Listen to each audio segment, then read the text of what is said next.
नमस्कार मेरे प्यारे श्रोताओं, आज मैं आपके लिए एक अनोखी कहानी लेकर आई हूँ जो आपके दिल को छू जाएगी। तो बिना देर किए चलिए कहानी शुरू करते हैं। केशव एक छोटे से गांव में अपने माँ बाप के साथ रहता था। केशव पेशे से एक मजदूर था और रोज मजदूरी करके अपना गुजारा करता था। गांव में उसके पास थोड़ी सी जमीन भी थी जहां वह खेती करता था। कुछ मेहनताना मजदूरी से आता था और कुछ अपने खेत से पैदा हुआ अनाज जोड़कर वह 2 वक्त की रोटी जुटा लेता था। उसके माँ बाप भी खेत में और मजदूरी में उसका हाथ बटाते थे। केशव की नई नवेली पत्नी रमैया, जो करीब 1 साल पहले उसके जीवन में आई थी, मगर दोनों को अब तक एक दूसरे के करीब आने का वक्त नहीं मिल पाया था।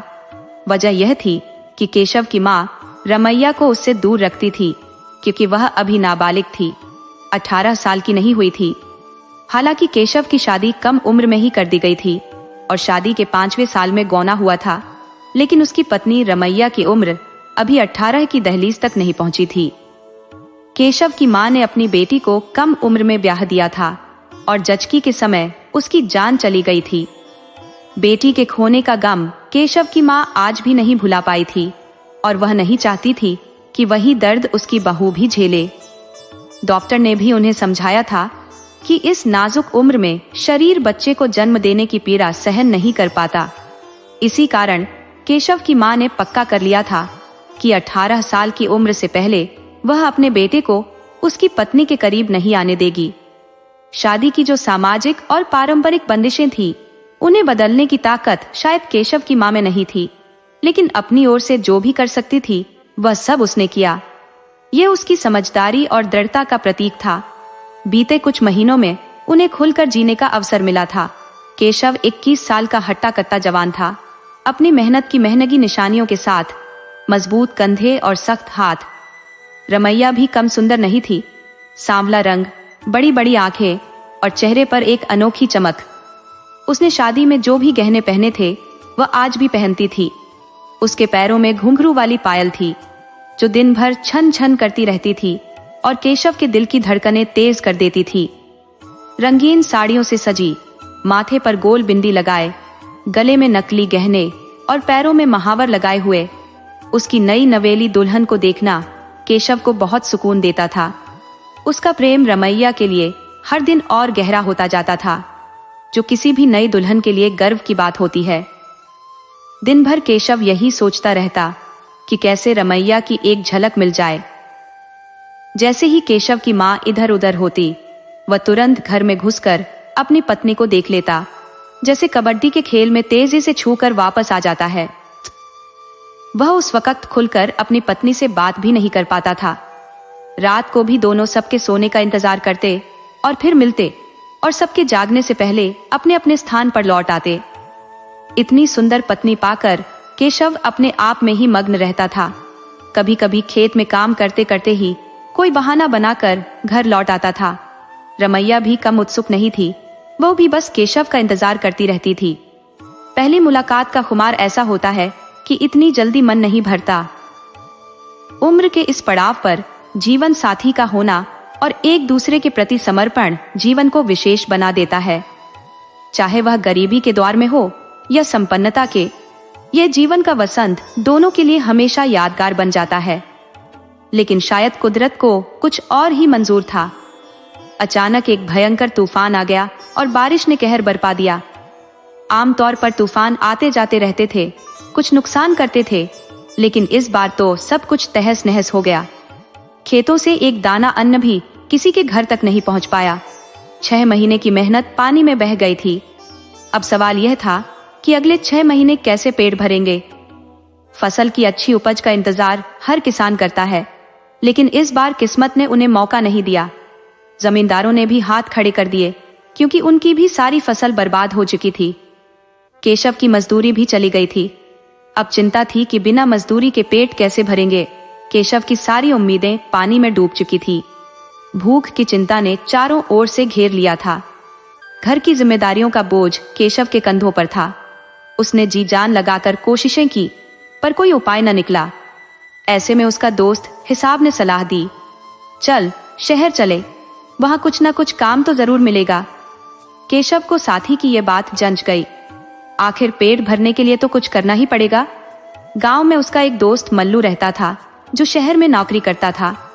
उसने घर वालों से उसका नंबर लिया और मल्लू को फोन मिलाया। मल्लू बड़े से बंगले में चौकीदारी करता था, इसलिए उसके पास फोन रहता था ताकि वह हर खबर मालिकों तक पहुंचाए बिना अंदर जाए। उस वक्त फोन का खर्चा बहुत आता था, इसलिए मल्लू ने खुद पीसीओ से फोन काट कर उधर से केशव को फोन किया। मल्लू जानता था कि बड़े लोगों को 10-20 रुपए का फर्क नहीं पड़ता, लेकिन उसके लिए तो हर पैसा कीमती था। केशव ने शहर में काम की इच्छा जाहिर की तो मल्लू ने उसे भरोसा दिलाया, मैं तेरे लिए कुछ काम ढूंढूंगा, फिर फोन करूंगा। केशव बेसब्री से फोन का इंतजार करने लगा और 3 दिन बाद मल्लू का फोन आया। उसने केशव को पीसीओ पर बुलवाया। जैसे ही खबर मिली, केशव भागा भागा वहां पहुंचा। मल्लू ने बताया कि उसके पड़ोस के बंगले में एक मजदूर की जरूरत है। केशव ने पूछा, काम क्या करना होगा? मल्लू बोला, वही जो तू गांव में करता है, खेत की देखभाल और मजदूरी। केशव को चिंता हुई, अगर फसल खराब हो गई तो? मल्लू ने उसे समझाया, शहर में ऐसी चिंता नहीं होती, यहाँ हर महीने की मजदूरी पक्की होती है। ये सुनते ही केशव का मन खुशी से झूम उठा। वह खुशखबरी देने घर लौट आया। अब घर वालों को भी तसल्ली हो गई थी कि भूखे पेट नहीं सोना पड़ेगा। सब बहुत खुश थे, लेकिन केशव और रम्या के लिए यह बिछड़ने का समय बेहद दुखद था। 2 दिन बाद मल्लू ने शहर बुलाया था और कहा था कि वह स्टेशन लेने आ जाएगा। रम्या और केशव के लिए ये 2 दिन भारी पड़ने लगे। केशव अपनी माँ की निगाह बचाकर रम्या से मिलने का मौका तलाशता। उसकी माँ भी यह समझती थी, इसलिए वह बहाना बनाकर गायब हो जाती। केशव जब रम्या के पास पहुंचा तो उसकी आंखों में आंसू भरे थे। केशव बोला, क्या तालाब बना रखा है तुमने आंखों में? हम तैरने नहीं आए हैं यहाँ। रम्या ने रोते हुए केशव को पकड़ा और केशव के भी आंसू छलक पड़े। वह बोला, पेट भरने के लिए तो जाना ही पड़ेगा, नहीं तो घर का कुनबा भूखा मर जाएगा। दोनों एक दूसरे को समझाने की कोशिश करते, लेकिन मन कहाँ लगता। रम्या के बिना दरवाजे पर नजर टिकाए रहता। दोनों का सपना सिर्फ इतना था कि साथ रहे, लेकिन किस्मत को यह भी मंजूर नहीं था। पहली बार मिले तो वक्त सिर्फ रोने में बीत रहा था। केशव बोला, 2 दिन बचे हैं, क्या पूरा वक्त रोने में बिता दोगी? वह चाहता था कि रम्या उसे गले से लगा ले ताकि उसकी यादों के सहारे वह अकेले सो सके। रम्या चिंता जताने लगी, तू शहर जाकर किसी और के चक्कर में तो नहीं पड़ेगा? केशव हंस पड़ा और बोला, अरे पगली, जितना तू हमसे प्यार करती है उतना ही हम भी तुझसे करते हैं। हमारी पत्नी है तो, और हम तुझसे ही बंधे हैं। दोनों बिछड़ने से पहले एक दूसरे के प्यार में डूबे रहे, लेकिन वक्त का पहिया तेजी से घूमता गया। रम्या का बुरा हाल था। वह केशव के बिना रहने की कल्पना भी नहीं कर पा रही थी। केशव भी उसकी हर बात का ख्याल रखता, उसके हर नखरे उठाता, लेकिन मजबूरी में उसे शहर जाना ही पड़ा। दोनों के दिलों में एक दूसरे की यादें और सपने थे, पर जिंदगी की जद्दोजहद में उन्हें इस प्रेम भरे बंधन से दूर होना पड़ा। यह बिछड़ाव दोनों के लिए कठिन था, लेकिन पेट की आग ने उन्हें मजबूर कर दिया। अब कौन रखेगा उस बेचारे केशव को बिना देखे? कैसे गुजारेगी रम्या? उसे तो चिट्ठी भी लिखनी नहीं आती और केशव को पढ़ना नहीं आता। ऐसे में क्या करे? दिल पर पत्थर रखकर केशव ने शहर के लिए गाड़ी पकड़ ली। रास्ते भर रम्या का उदास चेहरा उसके सामने घूमता रहा। उसे याद भी नहीं रहा कि कब सफर पूरा हुआ और कब वो पहली बार शहर पहुंचा। मल्लू ने पहले से ही उसे सारी हिदायतें दे दी थी और केशव उन्हीं हिदायतों पर चलता रहा, क्योंकि उसे डर था कि कहीं शहर में खो न जाए। आखिरकार स्टेशन पर मल्लू से मुलाकात हुई और तब जाकर केशव के दिल को थोड़ा सुकून मिला। मल्लू के साथ चलते हुए शहर की ऊंची ऊंची इमारतें और वहां का अनोखा रहन सहन देखकर वह हैरान रह गया। शहर की एक नई अनजानी दुनिया थी, अटपटी सी लगती थी, मगर पेट भरने के लिए अब यही रहना था। मल्लू ने उसे ढांढस बंधाया कि वह उसके साथ है और अगर किसी तरह की परेशानी होगी तो वह उसकी मदद करेगा। केशव को तो गांव के सीधे सादे जीवन के अलावा कुछ नहीं पता था। वह दुनिया की चालाकियों से अनजान था। मल्लू ने उसे समझाया, देख केशव, यहाँ के मालिक लोग जल्दी नाराज हो जाते हैं। जो भी कहे बस चुपचाप सिर हिलाकर मान लेना, नहीं तो अगले दिन गांव की टिकट कट जाएगी। केशव बड़े ध्यान से मल्लू की बातें सुनता रहा, क्योंकि उसके अनुसार मल्लू ने तो शहर में रहकर पीएचडी कर रखी थी। मल्लू केशव को एक बड़े जज के बंगले तक ले गया, जहां उसकी बीवी डॉक्टर थी। मल्लू ने बताया, देख केशव, इतना बड़ा बंगला देखकर हैरान मत होना। शहर में छोटे घर भी होते हैं और बड़े घर भी। अब ज्यादा दिमाग मत लगा, जो कहा जाए वही करना। केशव ने सिर हिलाकर मल्लू की बातों से सहमति जताई। मल्लू ने उसे वॉचमैन से मिलवाया और कहा कि वह उसे पुराने माली से मिलवा देगा, जो सारा काम समझा देगा। पुराना माली बहुत बूढ़ा हो चुका था और इतने बड़े बाग बगीचे की देखभाल अब उससे नहीं होती थी, इसलिए वह अपने गांव जाना चाहता था। माली ने केशव को सब कुछ सिखा दिया। कुछ ही दिनों में केशव को पेड़ पौधों की देखभाल का सारा ज्ञान हो गया। उसे रहने के लिए सर्वेंट क्वार्टर मिला, जहां उसे वॉचमैन के साथ कमरा साझा करना था। धीरे धीरे केशव को वहां का रंग ढंग समझ में आने लगा। केशव का काम घर के बाहर ही रहता था, इसलिए उसे घर के अंदर रहने वालों से कोई मतलब नहीं था। एक दिन मैम साहब से उसकी मुलाकात हुई, जिसने उसकी तनख्वाह तय कर दी और काम की जिम्मेदारियों से अवगत कराते हुए कहा कि काम में ढिलाई बर्दाश्त नहीं की जाएगी। केशव की पगार 2000 रुपए तय हुई, जिससे वह बहुत खुश हुआ। उसने हिसाब लगाया कि 500 रुपए में उसका महीना निकल जाएगा और बाकी पैसों से गांव वालों का भी काम चल जाएगा। उसने गांव पहुंचने की खबर किसी के हाथों भिजवा दी। पुराने माली ने 2-3 दिनों में केशव को सारी बातें समझा दी और फिर वह चला गया। अब केशव की वॉचमैन से अच्छी जान पहचान हो गई थी। वह केशव और वॉचमैन के अलावा घर के अंदर भी काम करने वाली एक नौकरानी थी। तीनों नौकर 24 घंटे घर पर रहते थे। वॉचमैन ने केशव को बताया कि घर में कुल 4 लोग रहते हैं। केशव को बड़ा आश्चर्य हुआ, इतना बड़ा घर और सिर्फ 4 लोग। उसे लगा था कि ऐसे बड़े घर में एक गांव जितने लोग जरूर रहते होंगे। वॉचमैन ने कहा, केशव, यहाँ के लोग बहुत अच्छे हैं। मैम साहब भी बहुत अच्छी है। उनका एक बेटा है जो बाहर कहीं पढ़ाई करता है, वह सप्ताह में 1 दिन ही आता है। और उनकी एक बिटिया रानी भी है, जो बड़ी शरारती और नकचड़ी है। तुम उससे दूर ही रहना, नहीं तो तुम्हारी खैर नहीं। नए नौकर को वह तंग करती रहती है। कई नौकर तो उससे परेशान होकर भाग चुके हैं। तुम्हारे आने से पहले वह कॉलेज की तरफ से पिकनिक पर गई है। आजकल में लौटेगी, तुम संभल कर रहना। वॉचमैन की बातें सुनकर केशव के मन में चिंता होने लगी। एक तरफ मल्लू उसे सबकी बातें मानने की सलाह दे रहा था और दूसरी तरफ वॉचमैन उसे उस बिटिया रानी से दूर रहने को कह रहा था। दूसरे ही दिन मालिक की बेटी रीना अपनी पिकनिक से लौट आई और उसकी नजर सीधे नए नौकर केशव पर जा टिकी। उसने पहरेदार से केशव के बारे में जानना चाहा। पहरेदार ने मन ही मन सोचा, अब तो इस बेचारे का बुरा हाल होने वाला है। पर उसने रीना को केशव की पूरी जानकारी दे दी। रीना बुरी लड़की नहीं थी, लेकिन उसके पास समय बिताने के लिए कोई काम नहीं था। इसी वजह से वह नौकरों को तंग करके अपना समय काटती थी।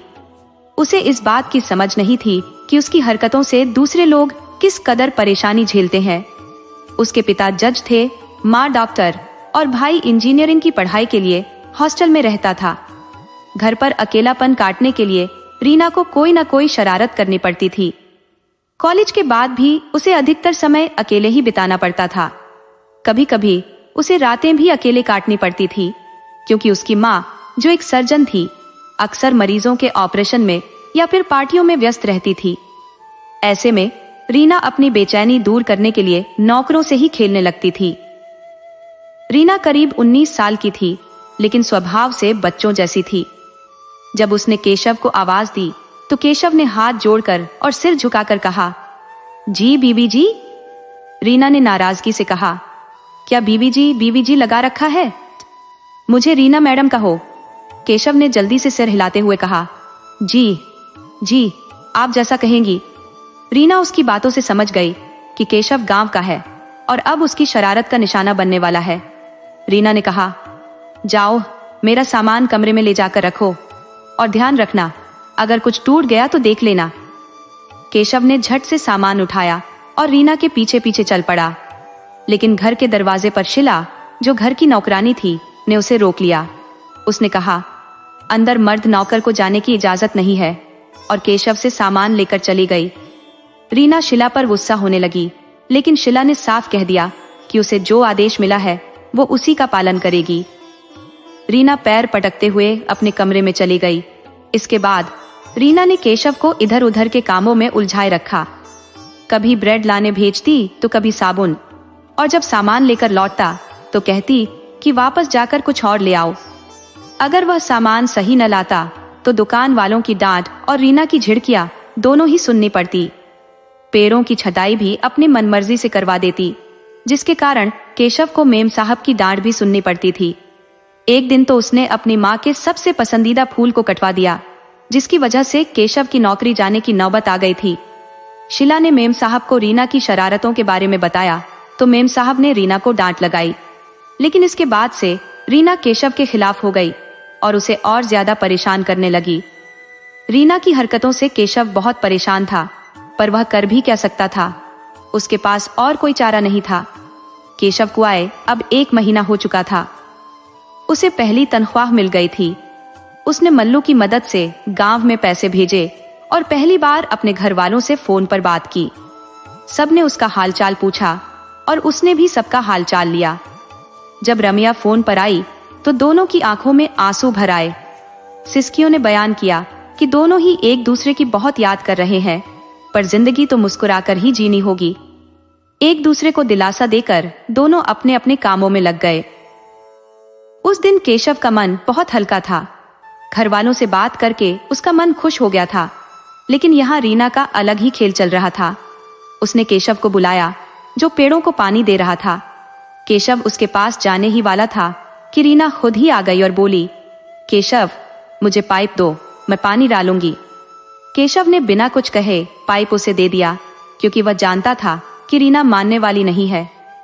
रीना ने जानबूझकर पाइप को ऊपर की तरफ करके पानी का फव्वारा चला दिया, जिससे केशव भीग गया। रीना की इन हरकतों से केशव तंग आ चुका था, पर उसने सब्र से काम लिया और अपने काम में लगा रहा। रीना ने पाइप पकड़ा और उसे गोल गोल घुमाने लगी। वह खुद भी उसके साथ घूमने लगी और उसे इस खेल में मजा आने लगा। हालांकि इस खेल में वह खुद भीग रही थी। अचानक पाइप में उलझकर वह गिर पड़ी और उसका सिर पत्थर से टकराने वाला था। ये देख केशव दौड़कर उसकी तरफ लपका और उसे गिरने से बचा लिया। उसकी पकड़ इतनी मजबूत थी कि वह उसे काफी दूर तक लुढ़का ले गया। उस पल केशव की पकड़ रीना के लिए किसी हीरो की तरह थी। रीना के मन में एक नई अनुभूति जागी। ये पहली बार था जब किसी ने उसे इतनी करीब से पकड़ा था। उस पल उसे केशव का आलिंगन किसी पहेली जैसा लगा, जिसका जवाब उसके पास नहीं था। उसके शरीर में एक अजीब सी सरसराहट हो रही थी, लेकिन वह समझ नहीं पा रही थी कि उसके मन में यह क्या हो रहा है। केशव ने खुद को संभाला और रीना को भी। वह बोला, बीवी जी आप कपड़े बदल लो, नहीं तो आपकी तबीयत खराब हो जाएगी। और वह खुद भी कपड़े बदलने चला गया। उस दिन के बाद रीना के मन में केशव के प्रति एक नया आकर्षण जागा। उसे अब केशव नौकर नहीं, एक मर्द नजर आने लगा। वह उसकी तरफ खींचने लगी। उसे केशव का साथ अच्छा लगने लगा और वह बहाने से उसके पास जाने की कोशिश करने लगी। कभी कभी वह उसका हाथ पकड़ लेती तो कभी बहाना बनाकर केशव को छूने की कोशिश करती। केशव ने पहले सोचा कि अब उसे कुछ शांति मिलेगी, लेकिन धीरे धीरे वह रीना के बदलते व्यवहार को समझने लगा। हालांकि रीना की हरकतों से वह पूरी तरह अनजान नहीं था। उसकी उम्र चाहे 19 साल की हो, पर उसका बर्ताव एक जिद्दी लड़की जैसा था। और केशव के लिए उसके मन में जो भावना थी वह रमिया के लिए सच्ची और पवित्र थी। उसने उस घर का नमक खाया था और वह किसी भी तरह की बेईमानी नहीं कर सकता था। एक दिन रीना ने मजाक में केशव को उठाकर कुर्सी पर बैठाने की मांग कर दी। केशव ने उसे उठाया, पर रीना ने अपनी बाहें उसके गले में डाल दी। केशव का दिल तेजी से धड़कने लगा, लेकिन उसने खुद को काबू में रखा। उसने अपनी भावनाओं पर काबू रखते हुए रीना को कुर्सी पर बैठा दिया और वहां से चला गया। रीना को यह बात बुरी लगी। वह नाराज होकर केशव से दूर रहने लगी, लेकिन यह केशव के लिए अच्छा था। कोई अगर आपको हर वक्त परेशान करे और फिर अचानक दूर हो जाए तो कहीं ना कहीं वह आदत बन जाती है। अब रीना की शरारतें भी केशव को खालीपन का एहसास देने लगी। वह रीना की तरफ झुका तो नहीं था, पर उसे उसकी फिक्र जरूर होने लगी थी। अपने मन की बातें और रीना के साथ हुई घटनाओं को केशव ने किसी से साझा नहीं किया। वह जानता था कि ऐसी बातें हर किसी को नहीं बताई जाती। लोगों की सोच हर बात को लेकर बदलती है, जो रीना के लिए सही नहीं था। करीब 1 हफ्ते बाद रीना को अपने किसी दोस्त के साथ मुस्कुराते हुए देखा गया, जबकि पहरेदार खड़ा होकर अनजान दिशा में देख रहा था। अब रीना जब केशव को परेशान नहीं करती थी तो केशव के पास बहुत समय बच जाता था, लेकिन रीना को उस लड़के के साथ देखकर केशव के मन में अजीब सा गुस्सा आता था। फिर भी वह कर भी क्या सकता था? उसकी सोच का कोई मतलब नहीं था। एक दिन घर में कोई नहीं था, शायद शीला भी कहीं बाहर गई थी। रीना अपने दोस्त के साथ नशे की हालत में घर पहुंची और उसकी हंसी से केशव की नींद खुल गई। रात के करीब 9:30 बज रहे थे और घर में सन्नाटा छा चुका था। केशव उठकर देखने लगा। पहरेदार भी शायद ऊँग रहा था, इसलिए उसने कुछ नहीं देखा। केशव का मन किया कि उसे भी अब इन सब बातों से हट जाना चाहिए। वे बड़े लोग हैं, उनका अपना जीवन है, जैसे चाहे जिए, उसने खुद को समझाया। लेकिन ना जाने क्यों इतने महीनों में एक अदृश्य डोर जुड़ गई थी, जहां कोई स्वार्थ नहीं था, मालिक और नौकर का रिश्ता भी नहीं था, बस एक फिक्र थी। केशव सोच रहा था कि कहीं रीना का दोस्त कोई गलती ना कर बैठे। वह दोनों नशे में थे और रीना की उम्र को देखते हुए केशव को चिंता हो रही थी। उसे रीना के दोस्त की हरकतें ठीक नहीं लग रही थी। वह रीना को छूने की कोशिश कर रहा था, लेकिन नशे में होते हुए भी रीना खुद को बचाने की कोशिश कर रही थी। उसका दोस्त कहने लगा, रीना, मैं तुमसे प्यार करता हूँ, फिर तुम मुझसे दूर क्यों जा रही हो? और उसने रीना की कमर में हाथ डाल दिया। रीना उसका हाथ हटाने की कोशिश करते हुए हंसने लगी। क्या पिलाया तुमने मुझे? मेरा सिर क्यों घूम रहा है? और जोर जोर से हंसने लगी। शायद रीना को धोखे से शराब पिला दी गई थी और अब नशे में वह संभल नहीं पा रही थी। कभी हंसती तो कभी रोने लगती। वह कहने लगी, मैं बहुत अकेली हूँ, कोई मेरा साथ नहीं रहता, कोई मुझसे प्यार नहीं करता। उसका दोस्त बोला, मैं हूं ना तुम्हारे साथ, मैं रहूंगा और बहुत प्यार भी करूंगा। और उसने उसे कसकर पकड़ लिया। रीना फिर से खुद को छुड़ाने की कोशिश करने लगी और उसका दोस्त उसे कमरे की ओर ले जाने लगा। केशव, जो अब तक कभी घर के अंदर नहीं गया था, खुद को रोक नहीं पाया। वह भी उनके पीछे पीछे अंदर चला गया। रीना का दोस्त उसे ऊपर के कमरे में ले जा रहा था। केशव, जो पहली बार घर के अंदर आया था, डर से कांप रहा था। रीना और उसका दोस्त ऊपर के कमरे में चले गए। केशव, जो गांव का गरीब मजदूर था, उसके लिए ये सब नया था। उसने सिर्फ मिट्टी का घर और मालिक का पक्का मकान देखा था, लेकिन शहर के घरों की सुंदरता कभी नहीं देखी थी। आज अंदर की सजावट देखकर वह एक अलग ही दुनिया में खो गया। चमकीले पर्दे, दीवारों पर सुंदर पेंटिंग्स, जमीन पर बिछे कालीन, छत पर बड़ा सा झूमर, छोटी छोटी रंगीन लाइटें, टेबल पर रखे फल, उसके लिए ये सब किसी स्वर्ग से कम नहीं था। वह उस शानदार घर को देखकर अंदर ही अंदर खुशी से नाचने को मन कर रहा था। दीवारों पर लगे हुए जानवरों के पुतलों से वह थोड़ा घबराया हुआ था। कभी वह अनोखी वस्तुओं को हाथ लगाकर छूने की कोशिश करता और फिर इस डर से कि कहीं वे गायब ना हो जाए, अपना हाथ पीछे खींच लेता। वह उस जगह की सुंदरता में खो सा गया था। तभी उसे रीना की आवाज सुनाई दी और उसका ध्यान भंग हो गया। वह जल्दी से ऊपर के कमरे की तरफ भागा, लेकिन वहां कई कमरे होने के कारण उसे समझ नहीं आ रहा था कि रीना किस कमरे में है। अचानक रीना एक कमरे का दरवाजा खोलकर बाहर आई। तभी उसका दोस्त अंदर से उसका हाथ खींच लेता है। केशव तेजी से वहां पहुंचता है और उसे यह समझते देर नहीं लगती कि रीना नशे में है और उसका दोस्त नशे का नाटक कर रहा है। शायद रीना ने अपने दोस्त को बताया होगा कि आज घर में कोई नहीं है, इसलिए उसने इस मौके का फायदा उठाने की सोची। केशव जानता था कि ऐसे लड़के लड़कियों को इस तरह के जाल में फंसाने में माहिर होते हैं। केशव ने देखा कि रीना नशे में होने के बावजूद अपने दोस्त से बचने की पूरी कोशिश कर रही थी। रीना खुद को बचाने में लगी हुई थी, लेकिन उसका दोस्त रॉकी अपनी नीचता की हद तक उतर चुका था। उसने रीना के कपड़े भी फाड़ दिए थे।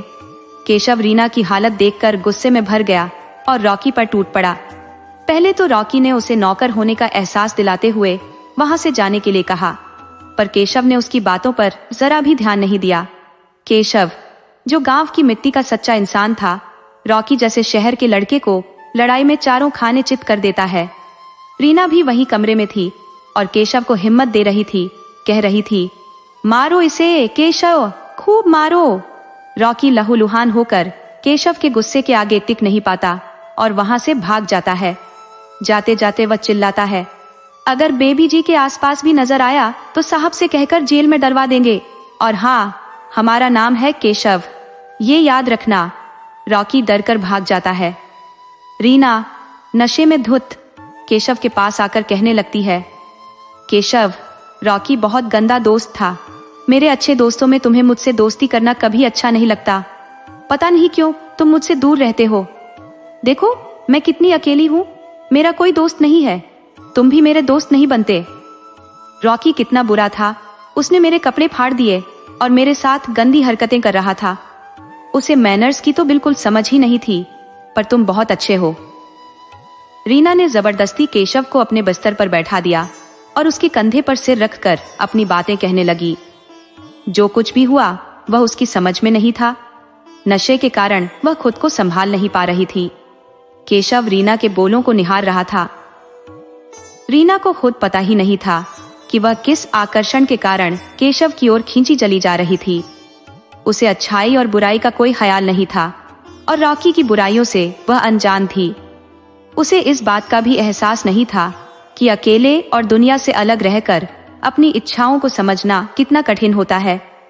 रीना के माता पिता बुरे लोग नहीं थे, बस वे अपने काम में बहुत व्यस्त रहते थे। रीना के हिस्से में जो भी जिम्मेदारियां थी, उन्हें पूरा करने की जिम्मेदारी माता पिता की ही थी। जैसे उठना, बैठना, खेलना, खाना, पढ़ना, लिखना, ये सब सिखाना उनका काम था। पर जो जीवन के अनुभव और भावनाओं की भाषा होती है, उसे तो इंसान को खुद ही समझना पड़ता है।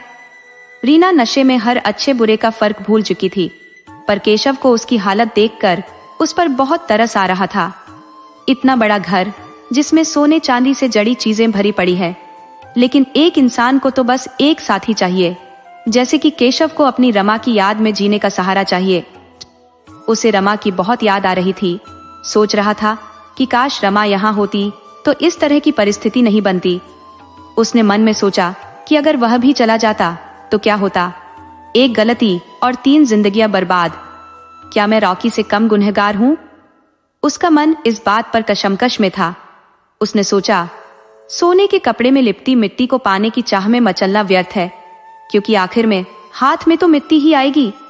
आज बहुत बड़ी घटना घटते घटते रह गई और शायद यह सब किसी परीक्षक का खेल था। केशव ने वहां ज्यादा देर ठहरना सही नहीं समझा, इसलिए वह वहां से निकलने की कोशिश कर रहा था, लेकिन रीना उसे जाने नहीं दे रही थी। वह उसे बाथरूम में ले जाकर उसके ऊपर पानी डालने की कोशिश करता है, लेकिन सावर चालू कर देता है। अब केशव को यह अजीब नहीं लगता, क्योंकि वह जानता था कि जमीन पर पड़े रहना उससे भी ज्यादा अजीब होता। केशव रीना को सावर के नीचे भीगता छोड़कर चला जाता है, इस यकीन के साथ कि वह जल्दी ही होश में आ जाएगी। घर के दरवाजे पर बड़े सुंदर गुलाब के फूल लगे हुए थे। केशव ने देखा कि गमले में पौधे भी खिलने लगे थे, पर जब उनका समय आएगा तभी तो वे पूरी तरह खिलेंगे। गमले की टहनियों में सुंदर कलियां लग रही थी, मानो कह रही हो कि अब उनका समय आ गया है, कल को खिलकर सुंदर बनना है। आज उस भव्य घर के कमरे खाली थे, मानो किसी राजकुमार के इंतजार में हो। आज फिर से केशव ने रीना की लाज बचाई थी। रॉकी से बचाना तो आसान था, पर खुद से बचना बहुत मुश्किल। मगर दोनों ही जगह उसने अपने मालिक का काम पूरा किया। एक तो गलत फहमियों के कारण जो पत्ते मुरझा रहे थे उन्हें छांट दिया, और दूसरा उसका काम बस फूलों की देखभाल करना है, तोड़ना तो किसी और का काम है। इतने में सामने से शीला आती दिखाई दी। पूछने पर पता चला कि वह कुछ घंटों के लिए अपने घर गई थी, वहां कुछ जरूरी काम था। केशव ने शीला को बताया, अभी बीबी जी अंदर गई हैं, शायद उनकी तबीयत ठीक नहीं लग रही, तुम जाकर देखो। हम तो ये सोचकर खड़े थे कि तुम अंदर हो, इसलिए तुम्हारा हालचाल पूछना चाहते थे। शीला दौड़कर अंदर गई तो केशव को थोड़ी राहत मिली। सुबह का उजाला आज कुछ अच्छा संकेत दे रहा था। तभी रीना एक हाथ में फूल लिए केशव के पास आई। उसे रात की सारी बातें परत दर परत याद थी। कोई चाहे कितना भी नशे में हो, अपनी इज्जत के आगे सारा नशा काफूर हो जाता है। वह केशव को धन्यवाद देने लगी और कहने लगी कि उसे अब समझ में आ गया है कि कल रात की घटना ने उसे हर पहलू से बहुत कुछ सिखा दिया है। रीना जानती थी कि केशव शादीशुदा है। उसकी आंखों में पश्चाताप के आंसू थे। वह बोली, केशव प्लीज मुझे माफ कर दो। मैंने तुम्हें बहुत परेशान किया, लेकिन फिर भी तुमने मेरी इज्जत बचाई, मुझे रॉकी से बचाया और मेरे गलत कदमों को भी रोका। शायद यह मेरे माता पिता के अच्छे कर्मों का फल है, जो वे दिन रात लोगों की सेवा करते हैं।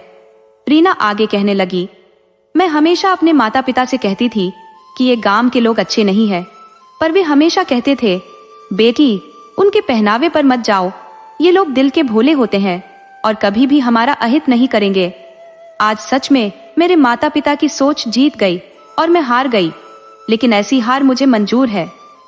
तुम मेरे लिए किसी देवदूत से कम नहीं हो। केशव ने कहा, बीवी जी आप इतनी परेशान मत होइए, मैंने कुछ भी खास नहीं किया, यह तो मेरा फर्ज था।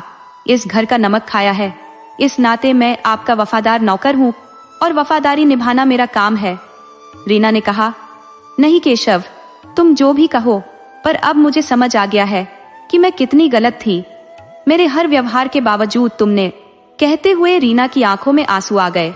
केशव ने कहा, बीवी जी आप तनिक भी न रोइए, आप दुनिया की सबसे अच्छी और सुंदर राजकुमारी हैं। जो हुआ उसे भूल जाइए, ऐसा समझिए कि कुछ हुआ ही नहीं है। रीना कहने लगी, कैसे भूल जाऊं केशव, मैं खुद अपनी इज्जत लेकर तुम्हारे पीछे घूम रही थी, पर तुमने यह सब कैसे कर लिया? तुम्हारे लिए भी तो ये आसान नहीं था। केशव की आंखों में भी आंसू आ गए। वह बोला, सच कहूं तो हम भी बहक सकते थे बीवी जी, लेकिन कहते हैं ना कि अगर आत्मा पवित्र हो तो बड़ी से बड़ी परीक्षा से पहले हमारी चेतना जागृत हो जाती है। मैं रम्या से दूर हूँ, पर मुझे उस पर इतना भरोसा है कि वह कभी नहीं भटकेगी। बस उसकी याद आते ही हमने खुद को संभाल लिया। इज्जत बहुत कीमती होती है और दूसरे का विश्वास कभी नहीं तोड़ना चाहिए। रीना ने महसूस किया कि केशव उसके लिए कितना बड़ा देवदूत बनकर आया है। उसने कहा, केशव तुम अपनी पत्नी से बहुत प्यार करते हो ना? केशव ने शर्माते हुए जवाब दिया, जी बीवी जी। रीना ने पूछा, तुम्हारी शादी कब हुई? केशव ने बताया, 1 साल हो गया है। रीना ने फिर पूछा, इतनी कम उम्र में शादी हो जाती है? केशव ने समझाया, जब इस उम्र में मन बहकने लगता है तब विवाह करने में कौन सी बुराई है। शायद इसी वजह से पहले लोग जल्दी विवाह करवा देते थे, ताकि वे एक दूसरे के ही सपनों में खोए और किसी और के बारे में न सोचे। धीरे धीरे केशव और रीना में दोस्ती हो गई। अब न तो रीना मालकिन रही और न ही केशव नौकर, दोनों ही अच्छे दोस्त बन गए। केशव रीना को अपने और रम्या के बारे में खुलकर बताने लगा। रीना को उसकी और रम्या की प्रेम कहानी सुनने में मजा आता था। केशव ने बताया कि कैसे उसकी मां का पहरा होने के बावजूद वह चोरी छुपे रम्या से मिलता था। रीना ने उत्सुकता से पूछा, कैसे मिलते थे? केशव बोला, जब मेरी मां बीच रास्ते में कटिया डाल देती थी ताकि हम अंदर न जाएं, तब हम उनकी सोने का इंतजार करते रहते। जब मां सो जाती थी तब हम खाट के नीचे से सरक सरक कर रम्या के पास चले जाते। फिर वह शर्मा गया और रीना ने हंसते हुए कहा, तो तुम नियम तोड़ते थे? केशव ने हंसते हुए कहा, अरे नहीं, हम तो बस उसे देख भर लेते थे और हमारे मन को शांति मिल जाती थी। अगर कुछ आगे बढ़ जाते तो माँ हमारी पीठ सुजा देती, इसीलिए हमने कभी मर्यादा पार नहीं की। लेकिन रम्या तो बहुत ही सुंदर है। जब वह गहने पहनकर इधर उधर घूमती है तो घर में झनक झनक की आवाज आती है और हमारा दिल धड़कने लगता है। फिर उसने एक किस्सा सुनाया। पहली बार जब मैं उसे मेले लेकर गया तो उसकी खातिर एक नकली सोने की चेन लाया था। वो बहुत खुश हुई थी। पहली बार जब हमने उसे पहनाया वह शर्मा गई थी। केशव ने फिर बताया, पिछली बार जब रम्या से बात कर रहा था तो वह मजाक में कह रही थी, अब तुम वहां से सोने का हार भी भेज दो तो हम खुश रहेंगे, नहीं तो तुमसे नाराज हो जाएंगे। लेकिन फिर कहने लगी, तुम बस हाँ भर लो, हम उसी से खुश हैं, हमें और कुछ नहीं चाहिए, बस तुम्हारे सिवा। रीना ने केशव की सच्चाई और उसकी प्रेम कहानी को समझा और उससे प्रभावित हुई। उसने भी अब उसकी हर संभव मदद करने का मन बना लिया। रीना अब केशव की पत्नी से उसकी नियमित रूप से बात करा देती थी ताकि केशव की तड़प कुछ कम हो सके। धीरे धीरे 1 साल बीत गया, पर केशव गांव नहीं जा सका क्योंकि काम का दबाव बहुत था। अगर वह जाता तो उसे नौकरी से हाथ धोना पड़ता। इसीलिए वह रम्या के साथ पूरे परिवार के वियोग को सहता रहा। रीना की पढ़ाई में भी ज्यादा रुचि नहीं थी, इसलिए उसके माता पिता उसकी शादी के बारे में सोचने लगे थे। उन्होंने महसूस किया कि रीना का अकेलापन उसे खा रहा है और उन्होंने शादी की बात चलाने का फैसला किया। रीना ने भी स्वीकृति दे दी और फिर धूमधाम से रीना का विवाह मयंक से हो गया, जो एक बहुत बड़ा बिजनेसमैन था। केशव को भी नए कपड़े बनवाए गए थे।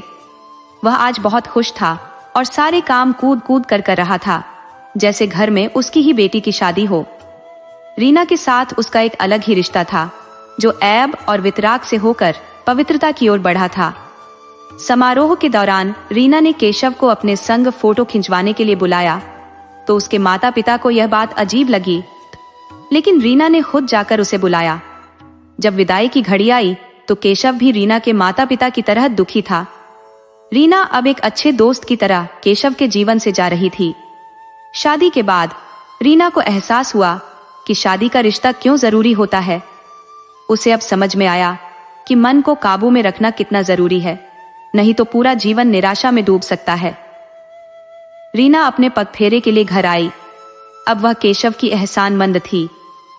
उसने अपने माता पिता को बताया कि कैसे केशव ने रॉकी से उसकी इज्जत बचाई थी और उन्होंने केशव की पत्नी को गांव से बुलवाने का फैसला किया। केशव को बिना बताए ही उसकी पत्नी को शहर बुलवा लिया गया। जब वह घर पहुंची तो उसे सर्वेंट क्वार्टर में रखा गया। केशव ने जब रम्या को अपने पास देखा तो वह चौंक गया और खुशी से झूम उठा। महीनों की जुदाई के बाद वह अपनी पत्नी को छू सकता था, उसे महसूस कर सकता था। रम्या ज्यादा दिन नहीं रह सकती थी, इसलिए उसे भी पहरेदार की नौकरी दे दी गई। अब केशव को कुछ छुट्टियां भी मिल जाती थी और वह रम्या के साथ गांव भी जा सकता था। इस तरह केशव और रीना की दोस्ती, जो ऐब से शुरू हुई थी, एक पवित्र रिश्ते में बदल गई। दोनों ने अपने अपने जीवन में अपनी अपनी जगह पाली और एक दूसरे के लिए आभारी रहे।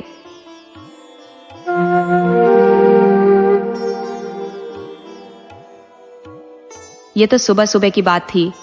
ब्रह्म मुहूर्त में मंदिर के पुजारी जी जैसे ही रोज की तरह श्री राम सीता राम का नाम जपते हुए मंदिर के अहाते से 2 कदम आगे बढ़े, उनकी नजर एक बेहोश नौजवान पर पड़ी।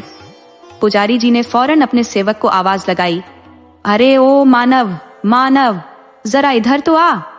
इतनी देर में मंदिर के अंदर से मनु नाम का सेवक भागता हुआ आया और बोला, गुरुजी, आपने बुलाया, क्या हुक्म है? पुजारी जी मनु के साथ उस नौजवान के पास गए और झुककर उसकी नाक के पास हाथ रखा। महसूस हुआ कि सांसें चल रही है। उन्होंने उस नौजवान को मंदिर के बाहर बनी एक छोटी सी कोठरी में लिटा दिया और मनु को वैद्य को बुलाने भेज दिया। वैद्य जी ने आकर उस नौजवान का इलाज किया, जिससे उसकी हालत में कुछ सुधार हुआ। तब पुजारी जी ने उससे उसका पता ठिकाना जानना चाहा, पर यह क्या, उस शख्स को तो अपनी पिछली जिंदगी के बारे में कुछ भी याद नहीं था। पुजारी जी ने कई बार उसका परिचय जानना चाहा, लेकिन अफसोस, उसे अपने बारे में कुछ भी याद नहीं आ रहा था। ऐसे ही कुछ और दिन बीत गए। आत्मसम्मान के लिए वह नौजवान पास के गांव में चला जाता और कुछ काम धंधा करके थोड़े बहुत पैसे कमा लेता। उन्हीं पैसों से वह अपनी जरूरत का सामान बाजार से लाता और अपने ऊपर खर्च करता। मंदिर की कोठरी के अलावा उसके पास रहने का कोई ठिकाना नहीं था, क्योंकि उसे अपनी पिछली जिंदगी के बारे में भी तो कुछ याद नहीं था। इसलिए जंगल के बीचों बीच बने इस शिव पार्वती मंदिर के एक कोने में पुजारी जी ने उसे पनाह दे रखी थी, जहां वह 4 बर्तन और एक बिस्तर डालकर रहता था। ये चीजें भी उसे पुजारी जी ने ही कहीं से दिलवाई थी। एक दिन उसके बर्तन और बाकी सामान कोई चोर मंदिर के आंगन से उठा ले गया। वह नौजवान बहुत दुखी हुआ, क्योंकि अगले दिन से उसके खाने पीने और रहने की समस्या खड़ी हो गई थी। उसने भगवान भोलेनाथ से प्रार्थना की, हे भगवान, मेरे साथ ऐसा क्यों हो रहा है? मैंने किसी का क्या बिगाड़ा था? वह नौजवान अभी भी उदास बैठा था कि शहर से सेठ जी, जो मंदिर के ट्रस्टी भी थे, उन्होंने मंदिर में भंडारे का ऐलान कर दिया। अगले दिन सेठ जी के कहने पर भंडारा हुआ। सभी गरीबों ने जी भरकर खाना खाया और सेठ जी को ढेरों दुआएं देकर चले गए। लेकिन वह नौजवान अभी भी एक कोने में चुपचाप बैठा रहा। सेठ जी ने उससे इसका कारण पूछा तो उस शख्स ने अपनी पूरी कहानी सेठ जी को बताई। सेठ जी ने पुजारी जी से कहकर मंदिर के अंदर बनी एक छोटी सी कोठरी उस नौजवान को दिलवा दी। उसे कहा, देखो, अब तुम्हें भगवान की सेवा में साफ सफाई और फूल चुनकर लाने होंगे और मंदिर की बाकी व्यवस्था करनी होगी। बदले में तुम्हें खाना और रहने की जगह मिलती रहेगी। अब उसे खाने पीने और रहने की कोई दिक्कत नहीं थी और वह बहुत खुश था। उसने पास के गांव में मजदूरी करना बंद कर दिया था और मंदिर का काम पूरी ईमानदारी और लगन से करने लगा था। सेठ जी भी बीच बीच में कभी कभी मंदिर आकर हालचाल ले जाते थे। उस नौजवान का काम देखकर सेठ जी बहुत खुश थे और उसे पूजा पाठ का काम भी सौंप दिया था, क्योंकि पुराने पुजारी जी की उम्र हो चली थी और अब वे बीमार भी रहने लगे थे। नया पुजारी, जो युवक था, उसने अपने पूजा पाठ में इतनी गहरी निष्ठा और समर्पण दिखाया कि सभी लोग उसकी प्रशंसा करने लगे। उसकी तन्मयता देखकर सेठ जी भी बहुत खुश हुए। सब कुछ अच्छा चल रहा था, परंतु एक दिन मंदिर के परिसर में अचानक एक नाग और नागिन का जोड़ा दिखाई दिया, जो शिव जी की परिक्रमा कर रहा था। जैसे ही पुराने पुजारी जी ने उस जोड़े को देखा, वे घबरा गए। दूसरी ओर नया पुजारी बिना भय के उनके पास गया और हाथ जोड़कर प्रणाम किया। नाग नागिन का जोड़ा शांतिपूर्वक झाड़ियों में चला गया और अदृश्य हो गया। अब नए पुजारी जी ने मंदिर में पूजा पाठ कर अपना जीवन बिताना शुरू कर दिया। दूसरी तरफ उनके परिवारजन और रिश्तेदार उन्हें जगह जगह खोजने में लगे हुए थे, लेकिन उन्हें अपने अतीत की कोई स्मृति नहीं थी और वे सिर्फ पूजा में लीन रहते थे। उनके परिवार ने गुमशुदगी की रिपोर्ट दर्ज करवाई थी, लेकिन कोई इस वीरान मंदिर तक नहीं पहुंच पाया था, जो घने जंगल के दूसरी ओर स्थित था। कभी कभी नए पुजारी को धुंधले सपने आते थे, लेकिन सपने इतने स्पष्ट होते कि वे कुछ समझ नहीं पाते। कई बार वह सोचते, आखिर मुझे क्यों नहीं याद आ रहा कि मैं कौन हूं? क्या मेरा पूरा जीवन अंधेरे और गुमनामी में ही गुजर जाएगा? क्या मेरे माता पिता, भाई बहन, कोई भी मुझे खोजने नहीं आएगा? इसी तरह समय बीतता गया। फिर एक रात सोते हुए पुजारी जी अचानक बड़बड़ाने लगे, मधु, रवि, सुनीता। जब उनकी नींद खुली तो वे घबराकर उठ बैठे। मंदिर के अन्य लोग, जो भी जाग गए थे, ने उनसे पूछा, क्या हुआ पुजारी जी? लेकिन पुजारी जी खुद भी कुछ नहीं समझ पा रहे थे और बता नहीं पाए। अगले दिन वे अपने रोज के कार्यों में लगे रहे, पर मन में उस सपने को लेकर चिंतित थे। बार बार कोशिश करने के बाद भी उन्हें कुछ याद नहीं आ रहा था। उधर पुलिस भी परिवार की रिपोर्ट के आधार पर उन्हें ढूंढने का प्रयास कर रही थी, लेकिन अब तक कोई सफलता हाथ नहीं लगी थी। ऐसा लग रहा था मानो कोई रहस्य हो जो सुलझ नहीं रहा था। दूसरी ओर पुजारी जी भी युवक के भविष्य को लेकर चिंतित थे। वे सोचने लगे, इस युवक के माता पिता, भाई बहन, पत्नी या बच्चे भी तो होंगे जो इसे खोज रहे होंगे। फिर उन्होंने मन ही मन सोचा, जब सेठ जी अगली बार आएंगे तो उनसे कहूंगा कि इस युवक की तस्वीर लेकर शहर में इश्तिहार दे दें, शायद कोई इसे पहचान ले। लगभग एक हफ्ते बाद सेठ जी का मंदिर में आगमन हुआ। सेठ जी ने पूछा, कैसे हैं पुजारी जी, सब ठीक चल रहा है? पुजारी जी ने उत्तर दिया, भोलेनाथ की कृपा और आपकी दया से सब कुशल मंगल है सेठ जी। पर एक बात सोच रहे थे, यह नया पुजारी है, इसका अता पता हमें अब तक नहीं मिला। अगर आप इसकी तस्वीर लेकर इश्तिहार दे दें तो शायद इसका परिवार इसे खोज ले। सेठ जी ने गंभीरता से कहा, अरे नहीं पुजारी जी, इश्तिहार देने का कोई सवाल ही नहीं है। उसकी तस्वीर किसी भी सूरत में बाहर नहीं जानी चाहिए। समझ लीजिए कि वह इस मंदिर में पूरी तरह महफूज है। अगर बाहर निकला तो उसकी जान को बड़ा खतरा हो सकता है। पुजारी जी ने हैरानी से पूछा, सेठ साहब, ये आप क्या कह रहे हैं? उसका आखिर कौन दुश्मन हो सकता है? सेठ जी ने थोड़ा ठहरकर जवाब दिया, पुजारी जी, इस बात को वक्त पर छोड़ दीजिए। सही समय आने पर सब कुछ साफ हो जाएगा। फिलहाल आप बस उसकी हिफाजत कीजिए। पुजारी जी ने सहमति में सिर हिलाते हुए कहा, आप निश्चिंत रहें सेठ जी, उसकी रक्षा खुद भोलेनाथ करेंगे। ये भोलेनाथ का ही कोई करिश्मा है कि मैं उसे मंदिर के दरवाजे पर पड़ा हुआ मिला। वरना अगर जंगल में पड़ा होता तो कोई न कोई जंगली जानवर उसे अपना शिकार बना लेता। ठीक ही कहा है किसी ने, जाको राखे साइया मार सकी न कोई। जब खुद भगवान रक्षा करें तो कोई बाल भी बांका नहीं कर सकता। सेठ जी ने उनकी बात से सहमति जताई, लेकिन फिर भी सतर्क रहने की सलाह दी। बिल्कुल सही कहा आपने, पर हमें पल पल चौकस रहना होगा। फिलहाल हमें इसका हल खोजना होगा। अगर कोई इसे ढूंढते हुए यहाँ आ भी जाए तो आप यही कहिए कि आपने उसे नहीं देखा। ये बात मंदिर के सभी काम करने वालों को भी समझा दीजिए, ताकि कोई गलती न हो। जब तक मैं सच्चाई का पता न लगा लूं, तब तक इसे यहाँ से बाहर बिल्कुल मत जाने दीजिए। हो सकता है उसकी याददाश्त भी लौट आए और वो खुद बता सके कि उसके साथ क्या हुआ था और कौन उसकी जान का दुश्मन है। पुजारी जी ने थोड़ा चिंतित होकर पूछा, लेकिन सेठ जी, जब आप पहले मिले थे तब आपने ऐसा कुछ क्यों नहीं बताया? सेठ जी ने गहरी सांस लेते हुए कहा, पुजारी जी, उस वक्त मुझे भी इसके बारे में कुछ खास जानकारी नहीं थी। अभी हाल ही में मेरे कुछ भरोसेमंद लोगों ने मुझे खबर दी है कि इसकी जान को खतरा है। जब तक पूरी सच्चाई का पता नहीं चलता, तब तक इसे सुरक्षित रखना हमारी जिम्मेदारी है। इतना कहकर सेठ जी पुजारी जी को चेतावनी देकर वापस अपने शहर लौट गए। सेठ जी की सलाह मानते हुए पुजारी जी अब उस युवक की सुरक्षा को लेकर और भी चौकस हो गए। इधर एक अन्य जगह पर एक व्यक्ति एक लड़की से कड़वी आवाज में कह रहा था, तूने ही उसे भगाया है, सही सही बता दे, नहीं तो तेरी खाल तक न बचेगी। लड़की, जिसका नाम मधु था, घबराते हुए बोली, मैं कसम खाकर कहती हूँ, मैंने उसे नहीं भगाया। जब आपके लोग उसे मारने की कोशिश कर रहे थे, तब वो चीते जैसी फुर्ती से पहाड़ी से छलांग लगाकर गायब हो गया था। हमने उसे पहाड़ी के चारों तरफ बहुत ढूंढा, लेकिन वो कहीं नहीं दिखा। वह व्यक्ति गुर्राते हुए बोला, अगर मुझे पता चला कि उसे भगाने में तेरा हाथ है तो समझ ले तेरी खैर नहीं। अभी भी मौका है, अपनी गलती मान ले। मधु ने रोते हुए कहा, मैं सच कह रही हूँ, मुझे कुछ भी नहीं पता, मेरा कोई हाथ नहीं है। वह व्यक्ति क्रोधित होकर चिल्लाया, अगर कुछ नहीं पता तो यहाँ खड़ी खड़ी क्या कर रही है, निकल यहाँ से। मधु वहां से सोचते हुए चली गई, कहाँ आकर फंस गई मैं।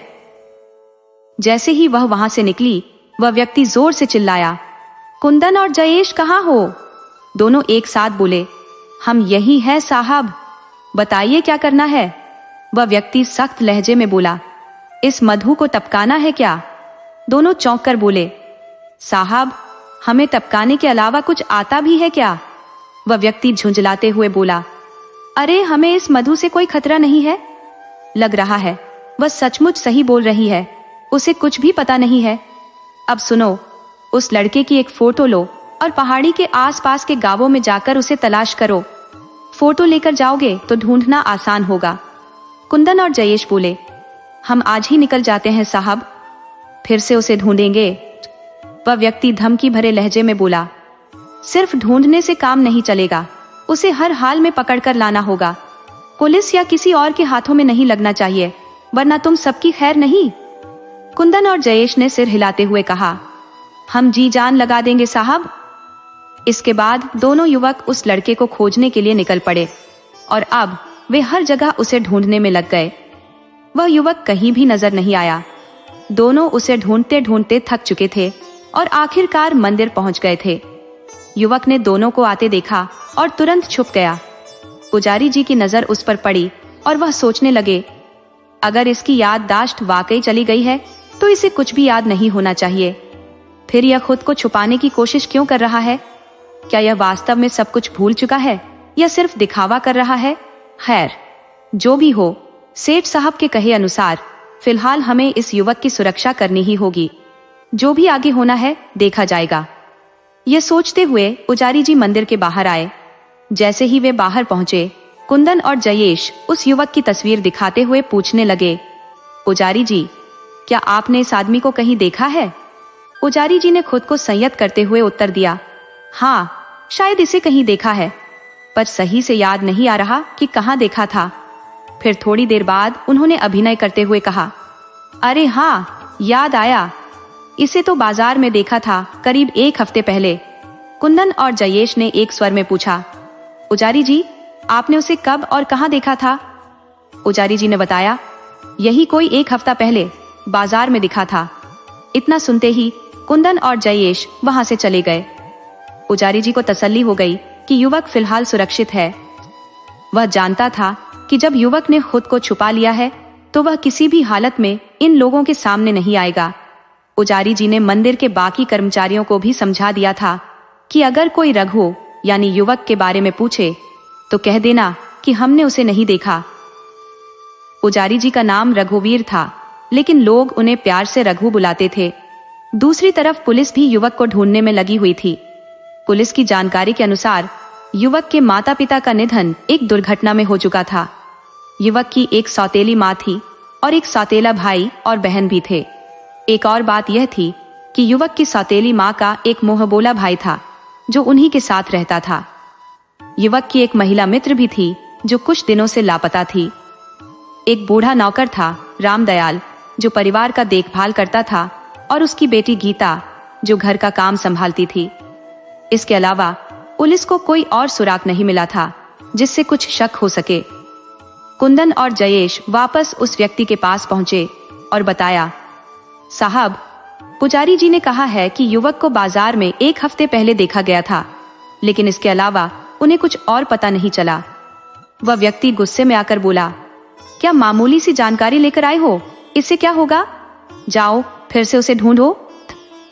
इस बार बाजार और उसके आसपास के गांवों में अच्छे से तलाश करो, और इस बार जब वह मिल जाए तभी आना, वरना सबसे पहले तुम दोनों की ही खबर लूंगा।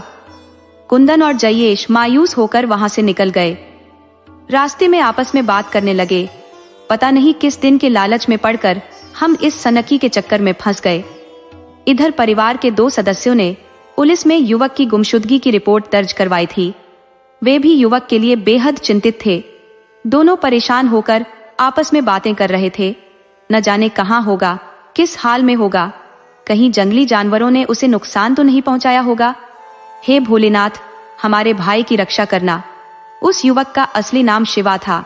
घर में उसे सब शिवा कहकर बुलाते थे, लेकिन पुजारी जी ने उसे रघुवीर नाम दिया था और प्यार से रघु कहते थे। उसी वक्त एक औरत वहां आई और तंज कसते हुए बोली, अगर शिवा का गुणगान कर चुके हो तो अब बाहर आकर कुछ काम भी कर लो। वैसे भी शिवा अब तक जंगली जानवरों का शिकार बन चुका होगा। लड़की चिढ़ते हुए बोली, आजकल के इंसान जंगली जानवरों से भी ज्यादा हिंसक और नरभक्षी हो गए हैं। लड़का हंसते हुए बोला, सही कहा बहन, आजकल के लोग चील कुओं से ज्यादा खतरनाक हो गए हैं। औरत क्रोधित होकर बोली, तुम दोनों की जबान कुछ ज्यादा ही चलने लगी है। लगाऊं क्या 2-4 कोड़े? सारी शराफत अभी हवा हो जाएगी। और फिर वह हंसने लगी। रघु अपनी कोठरी में खटिया पर लेटा हुआ गहरे ख्यालों में डूबा था। तभी पुजारी जी ने उसे आवाज दी। पुजारी जी बोले, रघु बेटा, क्या सोच रहे हो? रघु अचानक चौंक उठा और थोड़ी हड़बड़ाहट में बोला, कुछ नहीं पुजारी जी, बस यूं ही। पुजारी जी ने मुस्कुराते हुए कहा, बेटा, मुझे पता है कि तुम कुछ छुपा रहे हो, याददाश्त जाने का बहाना कर रहे हो, है ना? घबराओ मत, मैं किसी को कुछ नहीं बताऊंगा। अगर तुम चाहो तो अपनी बात मुझसे निसंकोच कह सकते हो। रघु के मन में हलचल मच गई। वह सोचने लगा, क्या बताऊं इन्हें, मेरी स्थिति ही इतनी उलझी हुई है। वह खुद से ही संघर्ष कर रहा था। उसने जिंदगी में इतने धोखे खाए थे कि अब किसी पर भरोसा करना कठिन हो गया था। पुजारी जी ने उसकी दुविधा भांपते हुए कहा, बेटा, अगर तुम नहीं बताना चाहते हो तो कोई बात नहीं, किसी तरह का दबाव नहीं है। जब तुम्हें भरोसा हो जाए तब बता देना। इतना कहकर पुजारी जी वहां से चले गए, लेकिन रघु का मन उन बातों में उलझा रहा। अगले दिन पूजा पाठ निपटाने के बाद पुजारी जी फिर रघु के पास गए। रघु बेटा, मैं आज कुछ काम से बाहर जा रहा हूँ। जब तक मैं वापस ना आ जाऊं तुम बाहर मत निकलना और अपनी कोठरी को अंदर से बंद कर लेना। अगर कोई जरूरत हो तो मंदिर के पिछले दरवाजे से अंदर चले जाना। रघु बोला, पुजारी जी, मुझे आपसे कुछ जरूरी बात करनी है। पुजारी जी ने पूछा, क्या कहना चाहते हो बेटा? रघु ने थोड़ा सोचते हुए कहा, आपको जाने में देर तो नहीं हो जाएगी? आप पहले अपने काम से हुआइए, फिर मैं आपको पूरी बात बताऊंगा। पुजारी जी मुस्कुराए और बोले, तुम्हारी बात मेरे काम से ज्यादा जरूरी हो सकती है, तुम बताओ तो सही। रघु ने गहरी सांस ली और कहा, पुजारी जी, मेरा नाम रघु नहीं है? पुजारी जी ने धीरे से कहा। यह तो मुझे भी पता है, क्योंकि यह नाम तो मैंने ही रखा था। रघु ने गंभीरता से कहा, मेरा असली नाम शिवा है। मैं पूर्व मंत्री रुद्र प्रताप सहाय का बेटा शिवा प्रताप सहाय हूँ। मेरे माता पिता की कुछ समय पहले जो दुर्घटना में मौत हुई थी, वह एक सोची समझी साजिश थी। पुजारी जी आश्चर्य से बोले, लेकिन तुमने याददाश्त खोने का नाटक क्यों किया? रघु ने उदास होकर कहा, पुजारी जी, मेरे लिए यह समझना मुश्किल था कि किस पर विश्वास करूं और किस पर नहीं। मैंने अपने जीवन में इतने धोखे खाए हैं कि अब भरोसा करना बहुत कठिन हो गया है। मेरे दुश्मन बहुत ताकतवर है, जो किसी को भी लालच या धमकी देकर अपने पक्ष में कर लेते हैं। उनके लिए किसी की जान लेना तो जैसे मामूली बात हो गई है। पुजारी जी गंभीर होकर बोले, बेटा, मैं समझता हूं कि तुम्हारी स्थिति कितनी कठिन है, लेकिन दुनिया में अभी भी अच्छे लोग मौजूद हैं। तुम अपनी पूरी बात मुझे बताओ, हो सकता है मैं तुम्हारी मदद कर सकूं। रघु ने हल्की राहत महसूस की और बोला, पुजारी जी, ट्रस्टी जी हमारे पिताजी के बहुत अच्छे दोस्त थे, लेकिन उन्होंने मुझे पहचाना नहीं, क्योंकि उन्होंने मुझे बचपन में देखा था, लेकिन मैंने उन्हें पहचान लिया था। उनका नाम गोविंद है और उनके 2 बेटे हैं, जो मेरी उम्र से 2 या 4 साल बड़े हैं। वे भी हमारे पिताजी के साथ हुई उस घटना के बारे में जानते हैं। पुजारी जी ने गंभीरता से कहा, जब ट्रस्टी जी आएंगे तो मैं उनसे बात करूंगा। हम कोई ना कोई रास्ता जरूर निकालेंगे। पुजारी जी ने धीरे से कहा, रघु बेटा, अब तो बताओ कि तुम्हारे और तुम्हारे परिवार के साथ ऐसा क्या हुआ? कौन है वे लोग जो तुम्हारे पीछे पड़े हुए हैं और तुम्हारी जान के दुश्मन बन बैठे हैं? रघु ने गहरी सांस ली और बोला, पुजारी जी, पहले तो सब कुछ अच्छा चल रहा था। घर में माता पिता, एक छोटी बहन और मैं, हम चारों मिलकर बड़े सुकून से जी रहे थे। पिताजी मंत्री थे, घर में किसी चीज की कमी नहीं थी। नौकर चाकर हर चीज का ध्यान रखते थे, यहाँ तक कि हमें पानी भी खुद से नहीं लेना पड़ता था। सब कुछ शांति से चल रहा था। पर फिर एक दिन अचानक सुनने में आया कि पिताजी के जीवन में किसी औरत की एंट्री हो गई है। ये सुनते ही रघु ने गहरी खामोशी ओढ़ ली। फिर बोला, माँ के लिए यह खबर मानो बिजली बनकर गिरी। उनका दिल अंदर ही अंदर टूटने लगा, लेकिन पिताजी का व्यवहार उनके प्रति बिल्कुल नहीं बदला।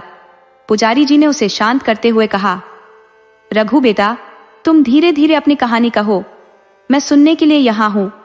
और याद रखना, तुम भोलेनाथ के आशीर्वाद में हो, वे तुम्हें जरूर न्याय दिलाएंगे।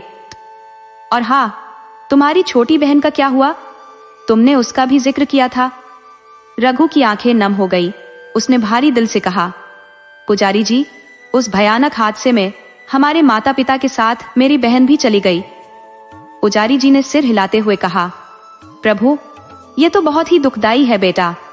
रघु की आंखों में दर्द छलक आया। उसने रोते हुए कहा, यह तो बस शुरुआत है पुजारी जी, असली तकलीफ अभी बाकी है। उसकी आवाज भर्रा गई और वह थक कर रोने लगा। पुजारी जी ने उसके सिर पर हाथ फेरते हुए कहा, बेटा, धीरज रखो। रोने से जाने वालों की आत्मा को शांति नहीं मिलती। तुम्हें धीरज से काम लेना होगा। तुम मुझे अपनी पूरी बात बताओ। आखिर मंदिर तक कैसे पहुंचे? तुम्हें बेहोशी कैसे लगी? और जो घाव तुम्हारे शरीर पर है, वो कैसे हुए? रघु ने धीरे से कहा, सब बताऊंगा पुजारी जी। ये सब पिताजी की कुछ जानी अनजानी गलतियों का नतीजा है। पुजारी जी ने गंभीर होकर कहा, बेटा, जो लोग इस दुनिया से जा चुके हैं, उनकी गलतियों पर चर्चा नहीं करते। हमें अब आगे का सोचना चाहिए। रघु ने रुंधी हुई आवाज में पूछा, तो फिर मैं क्या करूं पुजारी जी? पिताजी की एक गलती ने हमारी पूरी जिंदगी को तहस नहस कर दिया। आप कहां जा रहे थे? पुजारी जी बोले, बेटा, मेरा ऐसा कोई जरूरी काम नहीं था। बस पास के गांव में किसानों की नई फसल कटकर आई है। उसे घर ले जाने से पहले वे लोग ब्राह्मण मंदिर या किसी भिक्षु को हिस्सा देते हैं। बस वही लेने जा रहा था। वह काम बाद में भी हो सकता है। अब तुम बताओ अपनी सारी सच्चाई, अपने जीवन की हर बात। रघु ने गहरी सांस लेते हुए कहा, जैसा मैंने पहले बताया था, सब कुछ बड़े आराम से चल रहा था। माता पिता और मेरी बहन के साथ हम जीवन का सुख भोग रहे थे। लेकिन फिर एक काली परछाई आई और सब कुछ तहस नहस हो गया। पिताजी, जो सूचना और प्रसारण मंत्री थे, ने अपनी एक निजी सचिव रखी थी, जो हर जगह उनके साथ जाती थी। धीरे धीरे उनके बीच नजदीकियां बढ़ने लगी और फिर शुरू हुई अफवाहें। हम दोनों भाई बहन छोटे थे, हमें यह सब समझ नहीं आता था, लेकिन माँ वह अंदर ही अंदर टूटती चली गई। वह रातों को छिप छिप कर रोती रहती। जब वह इस बारे में पिताजी से बात करती तो घर में कलह झगड़े शुरू हो जाते और पिताजी नाराज होकर घर छोड़कर चले जाते। वे सोचते थे कि मैं तकनीकी मामलों में बहुत कमजोर हूँ, इसलिए उस औरत का साथ जरूरी है। माँ अक्सर कहा करती थी कि जो तकनीकी जानकारी होती है उसे कोई भी समझ सकता है, लेकिन जब भी वह पिताजी से इस बारे में बात करती, उनका जवाब हमेशा यही होता कि उस औरत को नौकरी से कैसे निकाल दूं। फिर रोजमर्रा की झगड़ालू बातें होने लगती, जैसे किसी भी घर में होती है जहां पत्नी अपने पति के जीवन में किसी दूसरी औरत को नहीं देखना चाहती।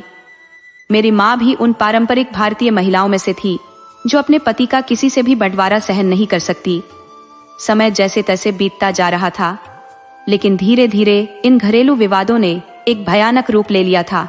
बात तलाक तक पहुंच गई थी, लेकिन माँ तलाक के लिए राजी नहीं थी, इसलिए बात वहीं अटकी रह गई। ये साजिश असफल रही, पर जहर घुलता रहा। पुजारी जी ने हैरानी से पूछा, लेकिन जब तुम्हारी माँ ने तलाक नहीं दिया तो फिर सौतेली माँ कैसे आ गई? रघु ने हल्के हल्के स्वर में बताया। पुजारी जी, पिताजी ने माँ पर तलाक का दबाव डाला था, लेकिन माँ ने साफ मना कर दिया। फिर पिताजी ने धीरे धीरे घर से बाहर रहना शुरू कर दिया, कभी ऑफिस में रहते या शायद उस औरत के साथ उसके घर पर।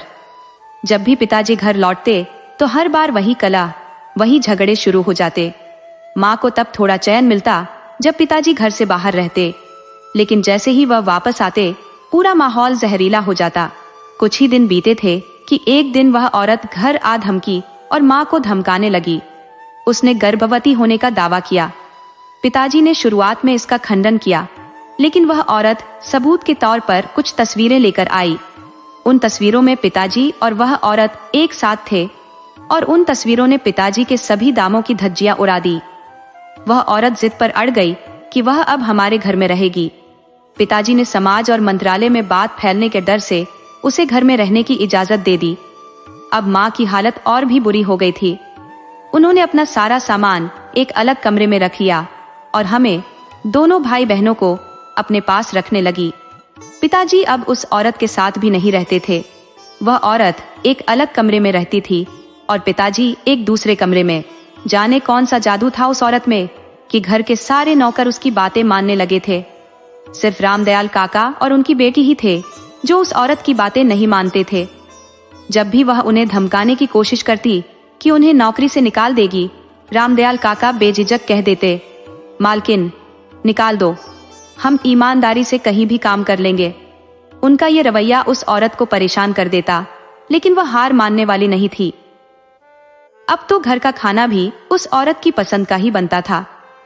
माँ और हम दोनों भाई बहन जैसे मेहमान बनकर रह गए थे, जबकि वह औरत घर की असली मालकिन बन चुकी थी। पिताजी यह सब देखकर भी कुछ नहीं कहते थे। माँ धीरे धीरे अवसाद में डूबती जा रही थी। हमारे साथ उनका बर्ताव भी बदलता जा रहा था। वह हमें कभी डांटने लगती, कभी छोटी छोटी बातों पर गुस्सा करती। ये सब बातें हमारी रोज की जिंदगी का हिस्सा बन गई थी। हम दोनों भाई बहन इतने छोटे थे कि हमें यह सब पूरी तरह से समझ में नहीं आता था, लेकिन माँ के हालात बिगड़ते जा रहे थे। औरत का दिल अभी भी नहीं भरा था। वह माँ को बार बार भड़काती और गुस्सा दिलाने की कोशिश करती। माँ अब इतनी परेशान हो चुकी थी कि घर की चीजें उठाकर इधर उधर फेंकने लगी। उस औरत को आखिरकार एक और मौका मिल गया माँ को पागल साबित करने का, और उसने यह साबित भी कर दिया। माँ को पागल घोषित कर पागल खाने भेज दिया गया। हम भाई बहन ये सब देखते रह गए, कुछ कर नहीं सके। हमारी माँ पूरी तरह ठीक थी, लेकिन उन्हें जबरदस्ती पागल खाने में डाल दिया गया। पिताजी उस औरत की हर बात मानने लगे थे। अब वह औरत पूरी तरह से हावी हो चुकी थी। पागल खाने में माँ के होने का फायदा उठाकर उसने पिताजी से शादी कर ली। हम दोनों भाई बहनों को मामा जी अपने घर ले गए। समय बीतता गया और वह औरत 2 बच्चों की माँ बन गई। उसके साथ एक और आदमी आया था जिसे वह अपना मोह बोला भाई कहती थी।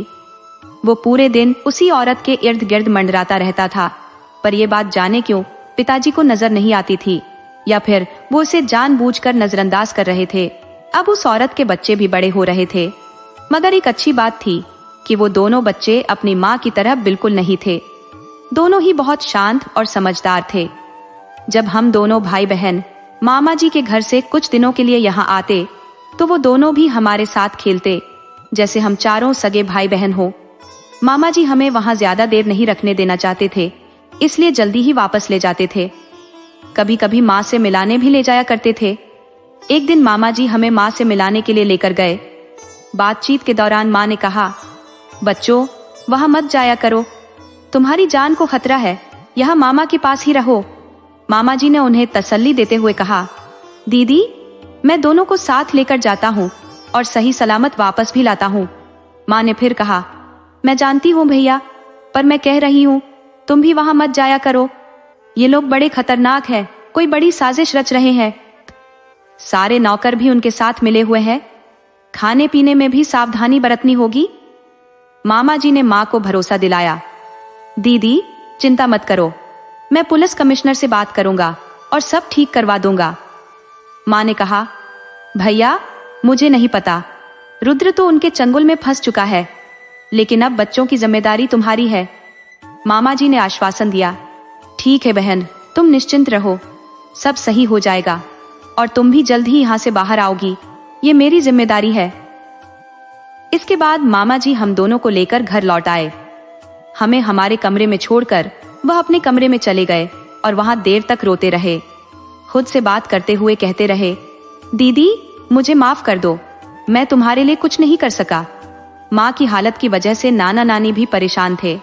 नाना नानी ने कई बार मामा जी के लिए रिश्ते भी देखे, पर मामा जी ने हर बार यही कहा कि जब मेरी बहन सही सलामत होते हुए भी पागल खाने में अपनी जिंदगी बिता रही है, तब मैं अपनी जिंदगी कैसे बसा सकता हूँ। इस तरह 2-3 साल गुजर गए। फिर एक दिन अस्पताल से मामा जी को फोन आया। फोन पर जो बातें हुई उससे मामा जी चौंक उठे। उन्होंने हमें बुलाया और कहा, शिवा, रागिनी जल्दी से तैयार हो जाओ, हमें माँ को लेने जाना है, वो अब हमारे साथ रहेंगी। हम तीनों अस्पताल पहुंचे और सारी औपचारिकताएं पूरी करने के बाद माँ को लेकर नानी के घर आ गए। उस दिन माँ ने नानी से लिपटकर बहुत रोया था। कुछ समय बाद जब हम सब घर लौटने लगे तब माँ ने मामा जी से कहा, भैया रुको, मैं भी तुम्हारे साथ चलूंगी। हम सब पिताजी के घर पहुंचे तो बाहर वो औरत जो पिताजी की दूसरी पत्नी थी सामने ही मिल गई। माँ ने उससे कहा, अब मैं पूरी तरह ठीक हो गई हूँ, अब मैं बिल्कुल भी पागल नहीं हूँ। पागल तो मैं पहले भी नहीं थी, पर तुमने मुझे पागल बना दिया था। और ये जो मेरा पति है जिसे तुमने गुलाम बना रखा है, शायद उसकी आंखों पर तुम्हारे झूठ का पर्दा पड़ा हुआ है। पिताजी यह सब सुन रहे थे, पर हमेशा की तरह चुपचाप बैठे हुए थे। समझ नहीं आ रहा था कि आखिर पिताजी की मजबूरी क्या थी। उस औरत ने कहा, मैडम शायद आप भूल रही है कि अब आप रुद्र प्रताप शाह की पत्नी नहीं है। माँ ने ठहाका लगाते हुए कहा, मिस कामिनी, मिसेस तो तुम भी नहीं हो, क्योंकि जिस आधार पर तुमने हमारे विवाह को शून्य करवा दिया था वह आधार तो अब रहा नहीं। अब मैं पूरी तरह से स्वस्थ हूँ, चाहो तो सर्टिफिकेट देख लो। और तुम ये भी जानती हो कि मैं पहली पत्नी हूँ, और तुम्हें ये बताने की जरूरत नहीं कि कानून और समाज में दूसरी पत्नी का क्या दर्जा होता है। और हाँ, तुम्हारे बच्चे किसे कहलाएंगे ये भी सोच लो। इतने में वो औरत गुस्से से बेकाबू हो गई और माँ से तू तड़ाक करने लगी। उसने माँ को उनका नाम लेकर बुलाते हुए चेतावनी दी कि अपनी जबान को काबू में रखो, नहीं तो अंजाम अच्छा नहीं होगा। माँ ने भी उसी अंदाज में जवाब दिया, अरे कमीनी, क्या कर लेगी तू? और फिर हंसते हुए बोली, वैसे भी तुझे नाम ही ऐसा मिला है, इसमें मेरी क्या गलती है? पिताजी को माँ की बात पर हंसी आ गई, क्योंकि माँ ने उसे कामिनी की जगह कमीनी कह दिया था। ये सुनते ही वह औरत पिताजी पर आग बबूला हो गई। लग रहा था कि पिताजी किसी मजबूरी में उस औरत को झेल रहे थे, वरना अब भी उन्हें हम सब से स्नेह था। फिर हम सब वहां से निकलने लगे। जाते जाते माँ ने तंज कसते हुए कहा, अभी तो जा रही हूँ कामिनी, पर जल्दी ही लौटूंगी, तब तक कोई और शिकायत ढूंढ लेना। हम सब माँ और मामा जी के साथ फिर नानी के घर लौट आए। इसी तरह कभी कभी हम माँ के साथ पिताजी के घर भी जाते थे। जब भी हम वहां होते, कभी माँ उस औरत को खरी खोटी सुना देती तो कभी वो औरत उल्टा जवाब देती। लेकिन अब यह साफ हो गया था कि माँ की वापसी से वो औरत अपने भविष्य को लेकर डरने लगी थी। हालांकि यह पता नहीं था कि वह कोई नई साजिश रच रही थी। उसके बच्चे हमेशा की तरह हमारे साथ खेलते कूदते रहते थे, अपनी माँ की परवाह किए बिना। उसकी माँ चाहे उन्हें कितना भी डांटती रहती, वो बिना ध्यान दिए बस मस्ती में खोए रहते थे। इन सब के बीच हमने एक अजीब बात गौर की। वह आदमी जिसे वह औरत अपना मुंह बोला भाई कहती थी, दिन रात उसके कमरे में मंडराता रहता था। पिताजी हमेशा अपने कमरे में ही रहते थे, लेकिन वह आदमी सिर्फ रात को सोने अपने कमरे में जाता था, वरना दिन भर कामिनी के पीछे ही घूमता रहता। अब हमारी समझदारी इतनी बढ़ गई थी कि हमें कुछ बातें स्पष्ट रूप से समझ आने लगी थी। एक दिन हम पिताजी के घर ठहरे हुए थे। हम सभी बच्चे बाहर मैदान में खेल रहे थे। अचानक हमने देखा कि वह औरत माँ की गर्दन कसकर पकड़ रही थी। माँ छुड़ाने की कोशिश कर रही थी और हम सब बच्चे और उसके बच्चे भी माँ को छुड़ाने में लगे हुए थे। तभी उस औरत ने हमें जोर से धक्का दे दिया और हम चारों दूर जा गिरे। उसके बेटे के सिर पर चोट भी लग गई, लेकिन उस औरत ने उसकी कोई परवाह नहीं की और माँ की गर्दन पकड़े रखी। इतने में न जाने कहां से पिताजी आ गए और गुस्से में आकर उस औरत को एक जोरदार थप्पड़ मार दिया। अचानक हुए इस हमले से वह हैरान रह गई और माँ की गर्दन से उसकी पकड़ ढीली पड़ गई। अब वह पिताजी पर चीखने लगी, रुद्र, तुझे मैं देख लूंगी। उसने पिताजी की कॉलर पकड़ ली। पिताजी ने उसे दूसरा थप्पड़ मारा और गुस्से में बोले, तू कैसी औरत निकली? मैंने तुझे क्या समझा था और तू क्या निकली? उन्होंने उसे जोर से धक्का दिया, जिससे वह दीवार से टकरा गई। माँ को जलती हुई नजरों से घूरती हुई वह उठी और अपने कमरे में चली गई। हम सब माँ से लिपट गए, लेकिन वो दोनों बच्चे अपनी माँ के पास न जाकर हमारी माँ के पास खड़े हो गए और चुपचाप उन्हें देख रहे थे। माँ ने उन्हें भी अपने पास बुलाया, उनके सिर पर हाथ फेरा और फिर उनके बेटे की चोट पर दवाई लगाई। पिताजी ने माँ से कहा, शोभा, बच्चों को कमरे में लेकर जाओ। माँ ने बिना कुछ कहे हम चारों को लेकर कमरे में चली गई। इधर पिताजी का माँ की तरफ झुकाव देखकर वह औरत और भी जल भुन गई थी। उसे बस दौलत और शोहरत का लालच था, अपने बच्चों तक की उसे कोई परवाह नहीं थी। उसने अपने मुंह बोले भाई को जोर से आवाज लगाई और कमरे में बुलाकर अंदर से दरवाजा बंद कर लिया। कमरे में क्या हुआ ये किसी को पता नहीं चला। उसने तो एक बार अपने बच्चों को देखने की भी कोशिश नहीं की। कुछ समय इसी तरह बीतता रहा। एक दिन खबर आई कि नानी की तबीयत अचानक खराब हो गई है। माँ हम दोनों को लेकर नानी के घर चली गई। हम कुछ दिन नानी के पास ही रहे। पिताजी भी नानी को देखने आए और फिर लौट गए। नानी की तबीयत धीरे धीरे बेहतर होने लगी थी और हम लोग वहां करीब 1 से 1.5 महीने तक रुके रहे। कभी मामा जी के साथ पिताजी के घर जाते तो कभी इधर उधर घूमने का प्लान बनता, मगर पिताजी के घर पर सब कुछ वैसा ही था जैसा पहले था। उनके दोनों बच्चे हमारे साथ खेलते कूदते रहते थे, लेकिन कामिनी देवी को न हमारे बच्चों से कोई खास वास्ता था, न ही खुद के बच्चों से। एक रामदयाल काका थे जो हमारा खास ख्याल रखते थे। अभिमान काका भी हमसे काफी स्नेह करते थे, इसलिए उनका भी ध्यान हमें बहुत मिलता था। उनकी बेटियां कभी कभी हमारे पास बैठती थी और फिर हम सब साथ में खेलने लगते थे। रवि और सुनीता जो कामिनी देवी के बच्चे थे वो भी खेल में शामिल हो जाते थे। हालांकि उनका स्वभाव अपनी माँ से बिल्कुल अलग था। हम लोग कुछ दिन ठहरते फिर नानी के यहाँ लौट जाते। ऐसा ही सिलसिला चलता रहा, कभी यहाँ कभी वहाँ। हालांकि स्कूल में मेरा दाखिला नानी के शहर में ही हुआ था। इसी दौरान एक दिन पिताजी नानी के घर आए और माँ को वापस ले जाने की बात कही। माँ जाने के लिए तैयार हो गई। नानी ने भी हंसते हुए विदाई दी, ये सोचकर कि अब सब ठीक हो चुका है क्योंकि दामाद खुद बेटी को लेने आया है। लेकिन नानी क्या जानती थी कि यह तूफान से पहले की शांति थी। माँ, पिताजी और मेरी छोटी बहन सब साथ में निकल गए। कुछ ही घंटों बाद हर न्यूज चैनल पर खबर आने लगी, मंत्री रुद्र प्रताप सहाय सड़क हादसे का शिकार। खबर में बताया गया कि रुद्र प्रताप अपनी पत्नी और बेटी के साथ सफर कर रहे थे जब उनकी गाड़ी एक ट्रक से टकरा गई। टक्कर इतनी भयानक थी कि तीनों की मौके पर ही मौत हो गई। यह खबर सुनकर मैं सन्न रह गया। नानी ने मुझे संभाला। पुजारी जी ने कहा। सब खत्म हो गया रघु बेटा, बस तू ही बचा है। मैं सोच में पड़ गया कि मेरी परीक्षा कब खत्म होगी। काश मैं भी उन तीनों के साथ मुक्त हो जाता। ये दर दर की ठोकरें खाने के लिए क्यों रह गया? पुजारी जी ने धीरज बंधाते हुए कहा, रघु बेटा, भगवान ने तुझे इस हादसे से बचाया है तो जरूर कोई खास मकसद होगा। हिम्मत रख, अपने आंसू मत बहने दे, होनी को टाला नहीं जा सकता। फिर उन्होंने पूछा, उसके बाद क्या हुआ बेटा? फिर तुमने क्या किया? रघु ने जवाब दिया, पुजारी जी, उसके बाद कुछ नहीं बचा था। जो हुआ वो एक मंत्री की मौत थी, तो जांच पड़ताल, पोस्टमार्टम और दुनिया भर का तमाशा हुआ। फिर सारे संस्कार मेरे ही हाथों से संपन्न हुए। बहुत से लोग आते जाते रहे।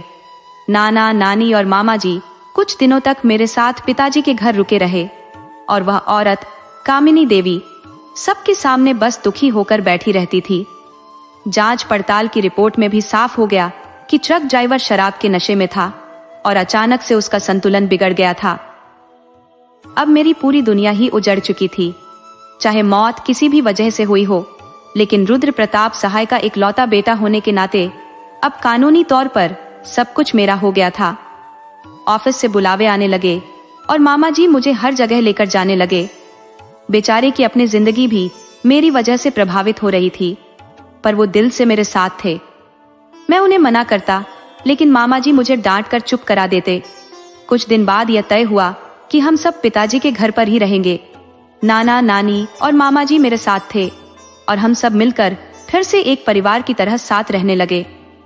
मैं और मामा जी पिताजी के कमरे में रहने लगे, जबकि नाना नानी माँ वाले कमरे में ठहर गए। कुछ महीनों बाद मैं 18 साल का हो गया। अब रुद्र प्रताप सहाय की सभी संपत्तियां कानूनी तौर पर मेरे नाम पर चढ़ गईं। कामिनी देवी अब सहानुभूति का सहारा लेकर पार्टी का टिकट चाह रही थी, लेकिन मंत्रालय ने उससे पूछा, आप कौन है? रुद्र प्रताप सहाय की सेक्रेटरी ही ना, तो आपको किस बात का टिकट दिया जाए? रुद्र प्रताप सहाय की पत्नी का तो देहांत हो चुका है। कामिनी देवी अब भी पूरी तरह बालिग नहीं थी। यदि ऐसा होता तो यह टिकट उनके बेटे को मिल सकता था। उसने अपना पक्ष रखा कि उसकी पहली पत्नी के पागलपन के कारण रुद्र प्रताप सहाय से उसका विवाह हुआ था, इस कारण वह उनकी पत्नी मानी जाती है। मंत्रालय ने कहा कि आप अपने विभाग का रजिस्ट्रेशन सर्टिफिकेट लेकर आइए, तब हम इस मामले पर विचार कर सकते हैं। लेकिन अफसोस, कामिनी देवी ने अपनी शादी का रजिस्ट्रेशन कराना ही भूल गई थी। इसका परिणाम यह हुआ कि उसकी स्थिति अब काफी दयनीय हो गई थी और शायद उसकी संपत्ति पर भी यही हाल होने वाला था। कुछ दिनों तक उठापटक चलती रही और फिर पिताजी की संपत्ति को 3 हिस्सों में बांट दिया गया, मेरे, सुनीता और रवि के नाम पर।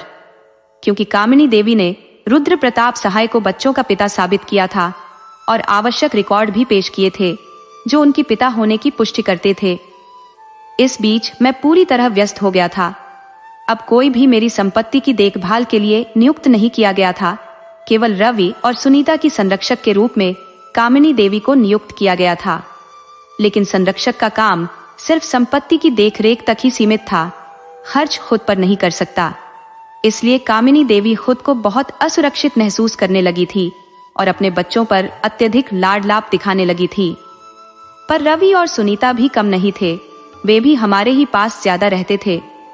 इस बीच कामिनी देवी का मुंह बोला भाई, जो अब एक कुत्ते की तरह बर्ताव कर रहा था, कामिनी देवी पर भौंकता रहता था। पहले पिताजी के समय वह कामिनी देवी के चारों ओर चक्कर लगाता था, लेकिन अब कामिनी देवी की सेवा में व्यस्त था। उसके चारों ओर 4-4 नौकरों का दल घूमता रहता था, जबकि उसे खुद पानी का एक गिलास भी लेने के लिए मजबूर होना पड़ता था। कारण स्पष्ट नहीं था, लेकिन दोनों में दिन भर झगड़े होते रहते थे। ऐसा लगता था कि पिताजी की संपत्ति और चुनाव के टिकट को लेकर दोनों के बीच संघर्ष हो रहा था। समय बीतते बीतते हमारे पास जो भी पैसे थे वे समाप्त हो गए और हमारा खर्च नाना नानी की कमाई और मामा जी के पैसे से चल रहा था। कामिनी देवी को अब अपने खर्च चलाने में कठिनाई हो रही थी, क्योंकि नौकर चाकर जो पहले उसकी सेवा में लगे रहते थे अब सब काम छोड़ चुके थे।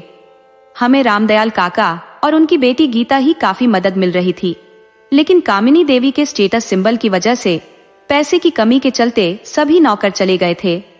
कुछ दिनों में खाने पीने की स्थिति भी दयनीय होने लगी थी।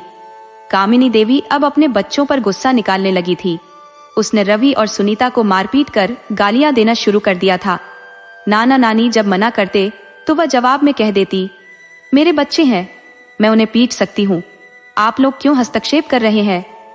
एक दिन उसने अपने बच्चों को इतनी बेरहमी से पीटा कि खुद का पैर फिसल गया और वह सीढ़ियों से गिर गई। सिर फट गया और खून ही खून फैल गया। बच्चे तो बस दर्शक बने रहे, उसकी मदद करने की बजाय। मामा जी और मैंने मानवता के नाते उसे अस्पताल ले जाकर एडमिट करवाया और टांके लगवाए। 4 से 6 दिनों में वह ठीक होकर घर लौट आई, लेकिन उसका रवैया वही पुराना था। बच्चों पर चिल्लाना और गुस्सा करना उसकी आदत बन गई थी। मेरे माता पिता की मृत्यु को अब लगभग 5 साल हो चुके थे और मैं 23 साल का हो चुका था। कामिनी देवी के बच्चे रवि और सुनीता भी 20 और 18 साल के हो चुके थे। अब वे भी अपनी माँ से बिना पूछे अपने फैसले लेने लगे थे। कामिनी देवी ने इस आरोप को हम पर डाला कि हम उनकी संगत का असर उनके बच्चों पर डाल रहे हैं, जिससे वे बिगड़ रहे हैं। एक दिन कामिनी देवी ने सुनीता को मारने की धमकी दी, उसे अलग रहने के लिए मजबूर किया। सुनीता ने कहा कि वह और रवि यहाँ नहीं रहना चाहते, वे अलग रहना चाहते हैं। रवि ने आकर अपनी माँ का हाथ चटकते हुए कहा, अब हम बड़े हो गए हैं माँ, अपनी मर्यादा का ध्यान रखिए, वरना हम भूल जाएंगे कि आप हमारी माँ है। आप तो सभी रिश्तों की मर्यादा भूल चुकी है। भूपेश मामा ही आपके एकमात्र रिश्तेदार है, जो हर समय आपके पास चिपका रहता है। आपको अपने बच्चों के लिए समय नहीं है, लेकिन उनके लिए समय है। सुदेश मामा से सीखिए, उनसे कुछ गुण ग्रहण कीजिए। हाँ, मैं और मेरी बहन सुनीता कहीं नहीं जा रहे, यहीं रहेंगे। आप अपने हास को लेकर कहीं भी चली जाइए, हम नाना नानी और सुदेश मामा के पास रहेंगे। पुजारी जी ने पूछा, रघु, फिर भी क्या आपकी सौतेली माँ घर से अलग रहने चली गई थी? रघु ने कहा, पुजारी जी, कुछ दिनों के लिए तो वह कहीं चली गई थी, लेकिन बिना पैसे के कहीं भी उसे आश्रय नहीं मिला। 15-20 दिनों के बाद वह घूमती फिरती फिर से यहीं लौट आई। यह कम से कम सिर पर छत थी और हमारी रसोई में इतना खाना बच जाता था कि 2 लोगों का पेट भर सके। लेकिन उनकी समस्या यह थी कि केवल पेट भरने से काम नहीं चलता था, उन्हें ऐश्वर्य चाहिए था और बिना मेहनत के छल बल के जरिए संपत्ति भी चाहिए थी। उनके मन में हमेशा सत्ता और शक्ति का भूत सवार था, हालांकि उनके खुद के बच्चे भी उनकी बात नहीं मानते थे। वे अब सभी के साथ रहकर केवल नाचती थी, लेकिन किसी को भी कोई महत्व नहीं देती थी, यहाँ तक कि अपनी खुद की संतान को भी। अब हमने सोच लिया था कि अगर रहना है तो रहो, नहीं तो जाओ। वे न चाहते हुए भी हमारे साथ रह रही थी। इस तरह समय भी बीतता गया, लगभग 1 साल हो चुका था।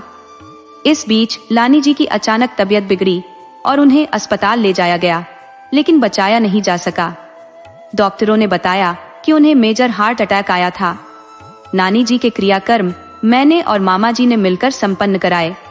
अब मैं भी 24 वर्ष का हो चुका था। मेरी पढ़ाई पूरी हो चुकी थी और मैंने एक अच्छी नौकरी भी तलाश ली थी। नाना जी भी नानी जी के निधन के बाद से बीमार रहने लगे थे। उनकी स्थिति इतनी जर्जर थी कि लगता था कि वह जल्दी ही चल बसेंगे, और सचमुच ऐसा ही हुआ। नाना नानी जी के जाने के 8 महीने बाद नाना जी भी हमें छोड़कर चले गए। अब मैं और मामा जी ही बचे थे और रवि और सुनीता का पूरा समर्थन हमारे साथ था। इस दौरान एक लड़की मधु मेरे करीब आ गई थी, जो मेरी सहकर्मी थी। लेकिन मेरे मामा जी, जो मुझसे 7-8 साल बड़े थे, की शादी नहीं हुई थी, इसलिए मैंने बात को आगे नहीं बढ़ाया। मैंने कई बार मामा जी को छेड़ा कि अब तो मामी ला दीजिए, जिससे हमें भी एक देखभाल करने वाली मिल जाएगी। मामा जी ने जवाब दिया, हमारी शादी कौन करेगा, हम वैसे ही रहेंगे। अब माता पिता और बहन बहनोई भी नहीं रहे तो बारात कैसे आएगी? तुम ही कह दो कि सीधे बहू ले आओ, वह हमारी देखभाल करेगी। वैसे भी मधु अच्छी लड़की है। उन्होंने कहा कि अगर मैं चाहूं तो उसके घर वालों से बात कर सकता हूं। रवि और सुनीता भी वहां बैठे थे।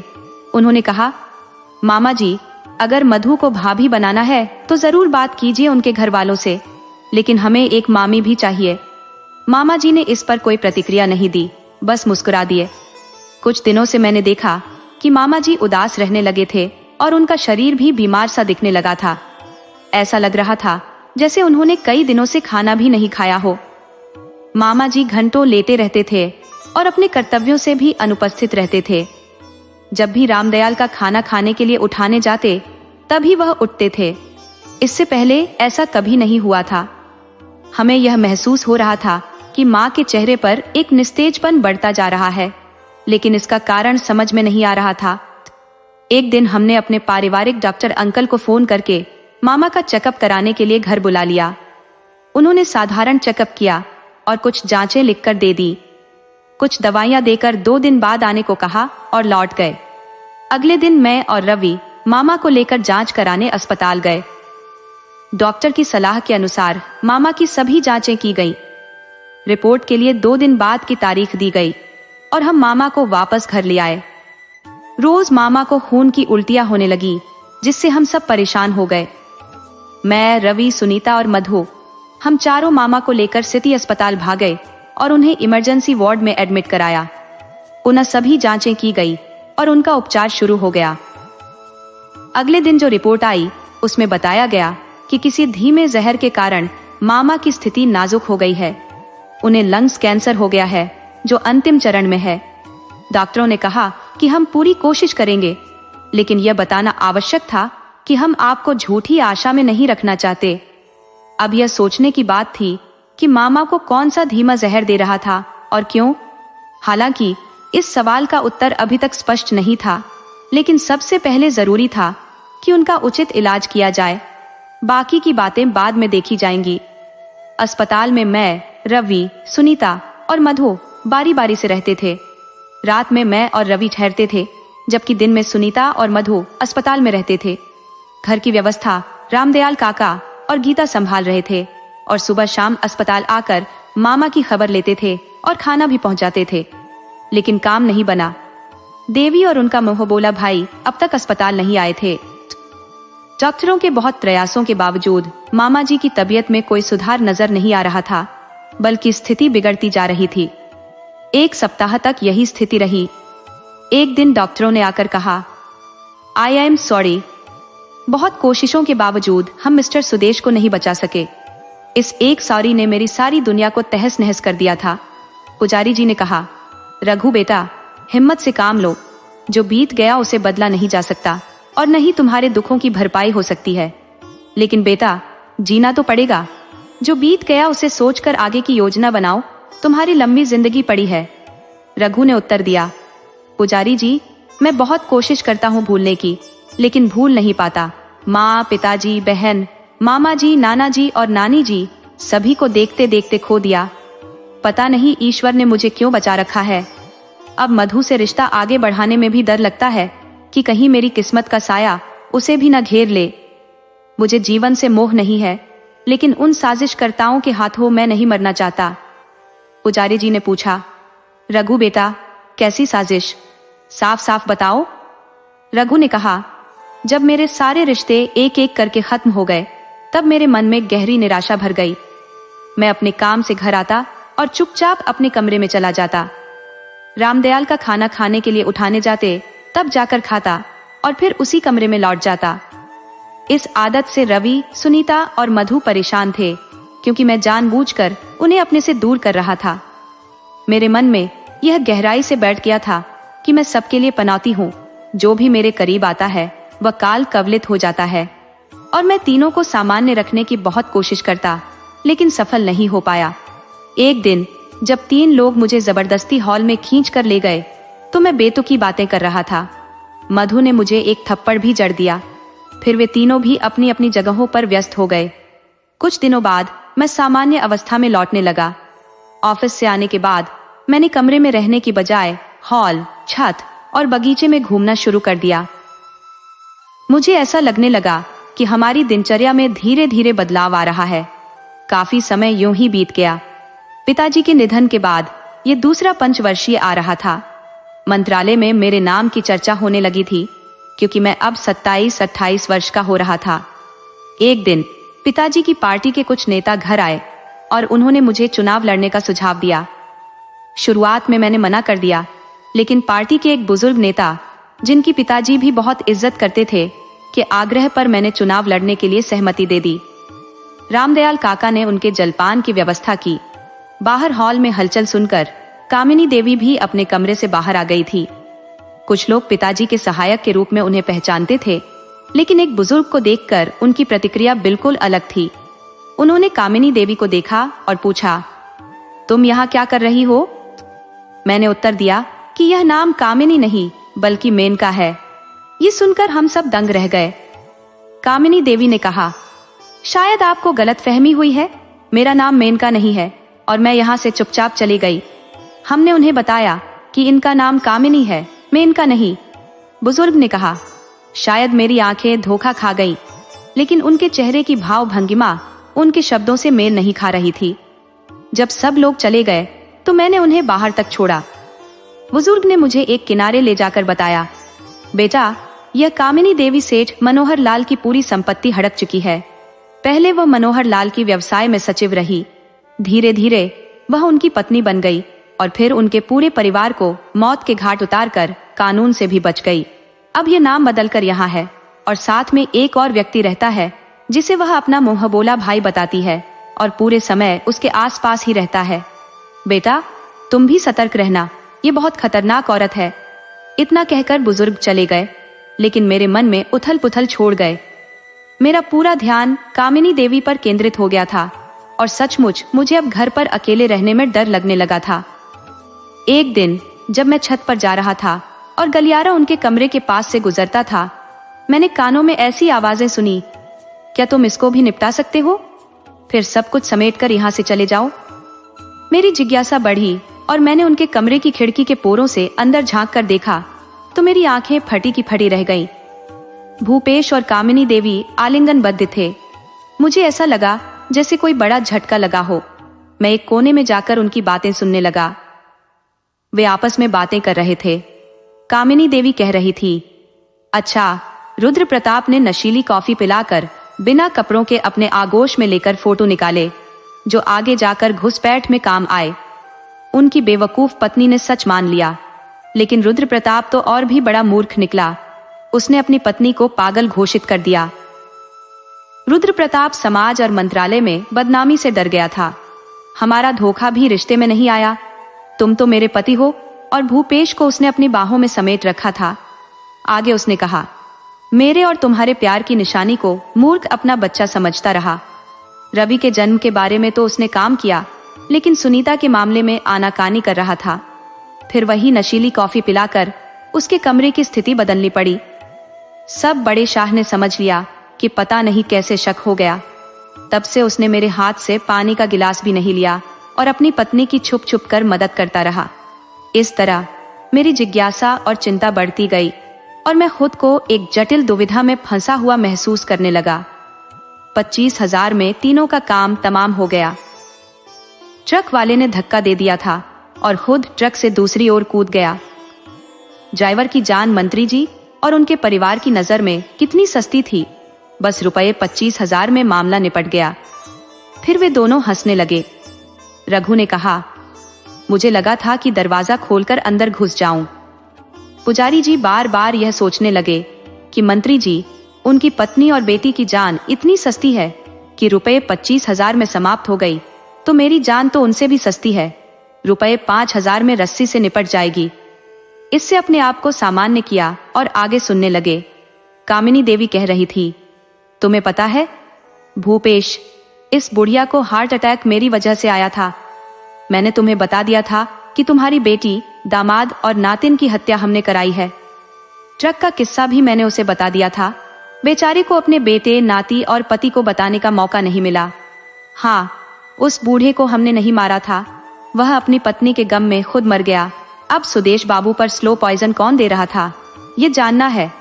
दूध लेने के बाद 1 साल से उसमें धीमा जहर मिलाया जा रहा था। कामिनी देवी ने आगे कहा, बेचारा बड़ा हिमायती बनता था बहन, बहनोई और शिवा का।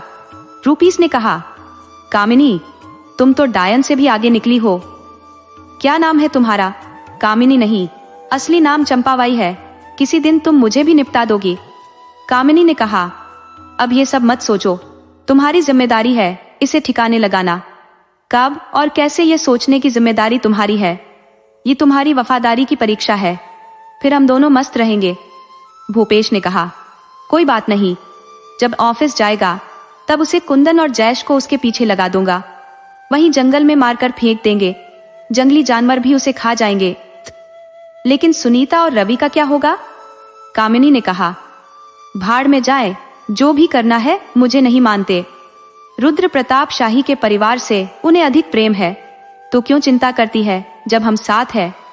अब प्यारे प्यारे नन्हे मुन्हे पैदा कर लेंगे, और जो मेरी बात मानते हैं वही रुद्र प्रताप को अपना पिता मानते हैं।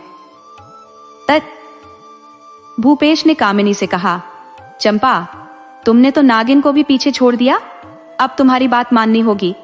कामिनी ने कहा, तू कितना बात बढ़ाता है, बाहर निकल गया मुंह से, वे हमारी बात मानेंगे? रघु ने कहा, पुजारी जी, ये सब सुनकर ऐसा लगा जैसे किसी ने मेरे पैरों के नीचे से जमीन ही खींच ली हो। मेरी आंखों में अंगारे दहकने लगे, लेकिन अफसोस, मैं कुछ नहीं कर सकता था। छत पर जाने के बजाय मैं चुपचाप अपने कमरे में आ गया। मैंने एक और बात नोटिस की थी। मधु, सुनीता और रवि मुझे जंगल के रास्ते ऑफिस जाने के लिए रोज मना करते थे। शायद उन्हें कहीं से भनक लग गई थी। वे तीनों शहर से होकर जाने की सलाह देते थे, लेकिन मैं कहता था कि ट्रैफिक में समय बर्बाद होता है, इसलिए हाईवे से जाता हूँ, वहां भी बहुत लोग होते हैं, चिंता की कोई बात नहीं है। लेकिन अब मुझे समझ आया कि रवि, सुनीता और मधु क्यों शहर से होकर जाने की सलाह देते थे। खैर, अब मैं खुद चौकस हो गया, और शायद ये पता नहीं था कि मैंने कमांडो ट्रेनिंग ली हुई है। इन लोगों को यह नहीं पता था कि मैंने मार्शल आर्ट में ब्लैक बेल्ट हासिल किया है। पुजारी जी ने पूछा, फिर रघु बेटा, आगे क्या हुआ? तुम यहां तक कैसे पहुंचे? रघु ने कहा, पुजारी जी, जब से मैं अकेला हुआ तब से ये लोग भी मुझसे सामान्य बातें करने लगे और सामान्य व्यवहार का दिखावा करने लगे। मैं भी इन सब बातों से अनजान बनने का अच्छा दिखावा करता रहा। यही सब दिन प्रतिदिन चलता रहा। जब मैं ऑफिस के लिए रवाना हुआ तो कुंदन और जैश, जो पहले पिताजी के आसपास हर समय चक्कर लगाते थे, अब भूपेश और कामिनी के चाटुकार बने हुए थे। वे मुझसे विनती करने लगे, भैया, आज हमें भी शहर जाना है, कृपया हमें अपने साथ ले चलें, अगर आपको कोई आपत्ति ना हो। मैंने जवाब दिया, बिल्कुल, मुझे कोई दिक्कत नहीं है। आमतौर पर केवल मधु ही मेरे साथ जाती थी, लेकिन उस दिन वे दोनों भी मेरे साथ बैठ गए। हमने घर से निकलकर आधे रास्ते तक पहुंचते पहुंचते जब पहाड़ी पर पहुंचे तो उनमें से एक ने कहा, भैया, गाड़ी को थोड़ा किनारे लगा दो, हमें लघु शंका के लिए जाना है। मुझे पहले से ही संदेह था, और सुनीता और रवि के संदेश भी आ चुके थे कि मैं सतर्क रहूं, मेरी जान को खतरा है। तब मैं और अधिक चौकस हो गया। मैंने गाड़ी रोकी और उन्हें जाने दिया, लेकिन जब वह लौटा तो उसके हाथ में चाकू था और उसने मुझ पर हमला कर दिया। मैंने उसकी कलाई पकड़कर चाकू छीन लिया। तभी वे दोनों मिलकर मुझ पर हमला करने लगे, पत्थरों और पेड़ों की टहनियों से। थोड़ी देर में उनकी एक टीम भी आ गई, जिसमें 5-6 और लोग थे। 8 लोगों के खिलाफ मेरी कमांडो ट्रेनिंग भी काम नहीं आई, इसलिए मैं उनसे कुछ समय तक संघर्ष करता रहा और फिर पहाड़ी से कूद गया। कूदते ही मैंने एक घने पेड़ की शाखा पकड़ ली और वहां छिप कर बैठ गया। वे सब पहाड़ी के नीचे आए और इधर उधर ढूंढने लगे। थोड़ी देर बाद उन्होंने सोचा कि मैं कहीं भाग गया हूं और वापस चले गए। उनका ध्यान पेड़ की तरफ नहीं गया था। मैं बहुत समय तक उस शाखा पर बैठा रहा, यह सोचते हुए कि वे कहीं आसपास होंगे और वापस आ सकते हैं। जनवरी का महीना था और शाम के करीब 5 बजे थे। उस वृक्ष के एक बिल में मुझे साफ दिखाई दे गया और डर के मारे मेरी पकड़ ढीली हो गई। मैं पेड़ से गिर पड़ा और इसके बाद मुझे कुछ याद नहीं है कैसे यहां तक पहुंचा। तब मंदिर के बाहर से आवाज आई, भैया, आगे की कहानी हम आपको बताएंगे। रवि ने कहा, मेरी माता के कई जानने वालों ने भी मेरी जीवित स्थिति पूछी। मधु ने उनके सारे षड्यंत्र सुन लिए थे और उन्हें अपने पक्ष में मिलाने का प्रस्ताव दिया। ना मानने पर उन्हें परिवार को समाप्त करने की धमकी दी गई। उनके फोन पर भी न जाने क्या क्या फिट कर दिया गया था और पूरी निगरानी रखी जा रही थी। शायद आपको याद होगा कि कुछ दिनों से मधु का व्यवहार बदल गया था। वह ऑफिस में भी चुपचाप रहती थी क्योंकि उसकी निगरानी हो रही थी, परंतु मुझसे और सुनीता से अकेले मिलने में पाबंदी नहीं थी।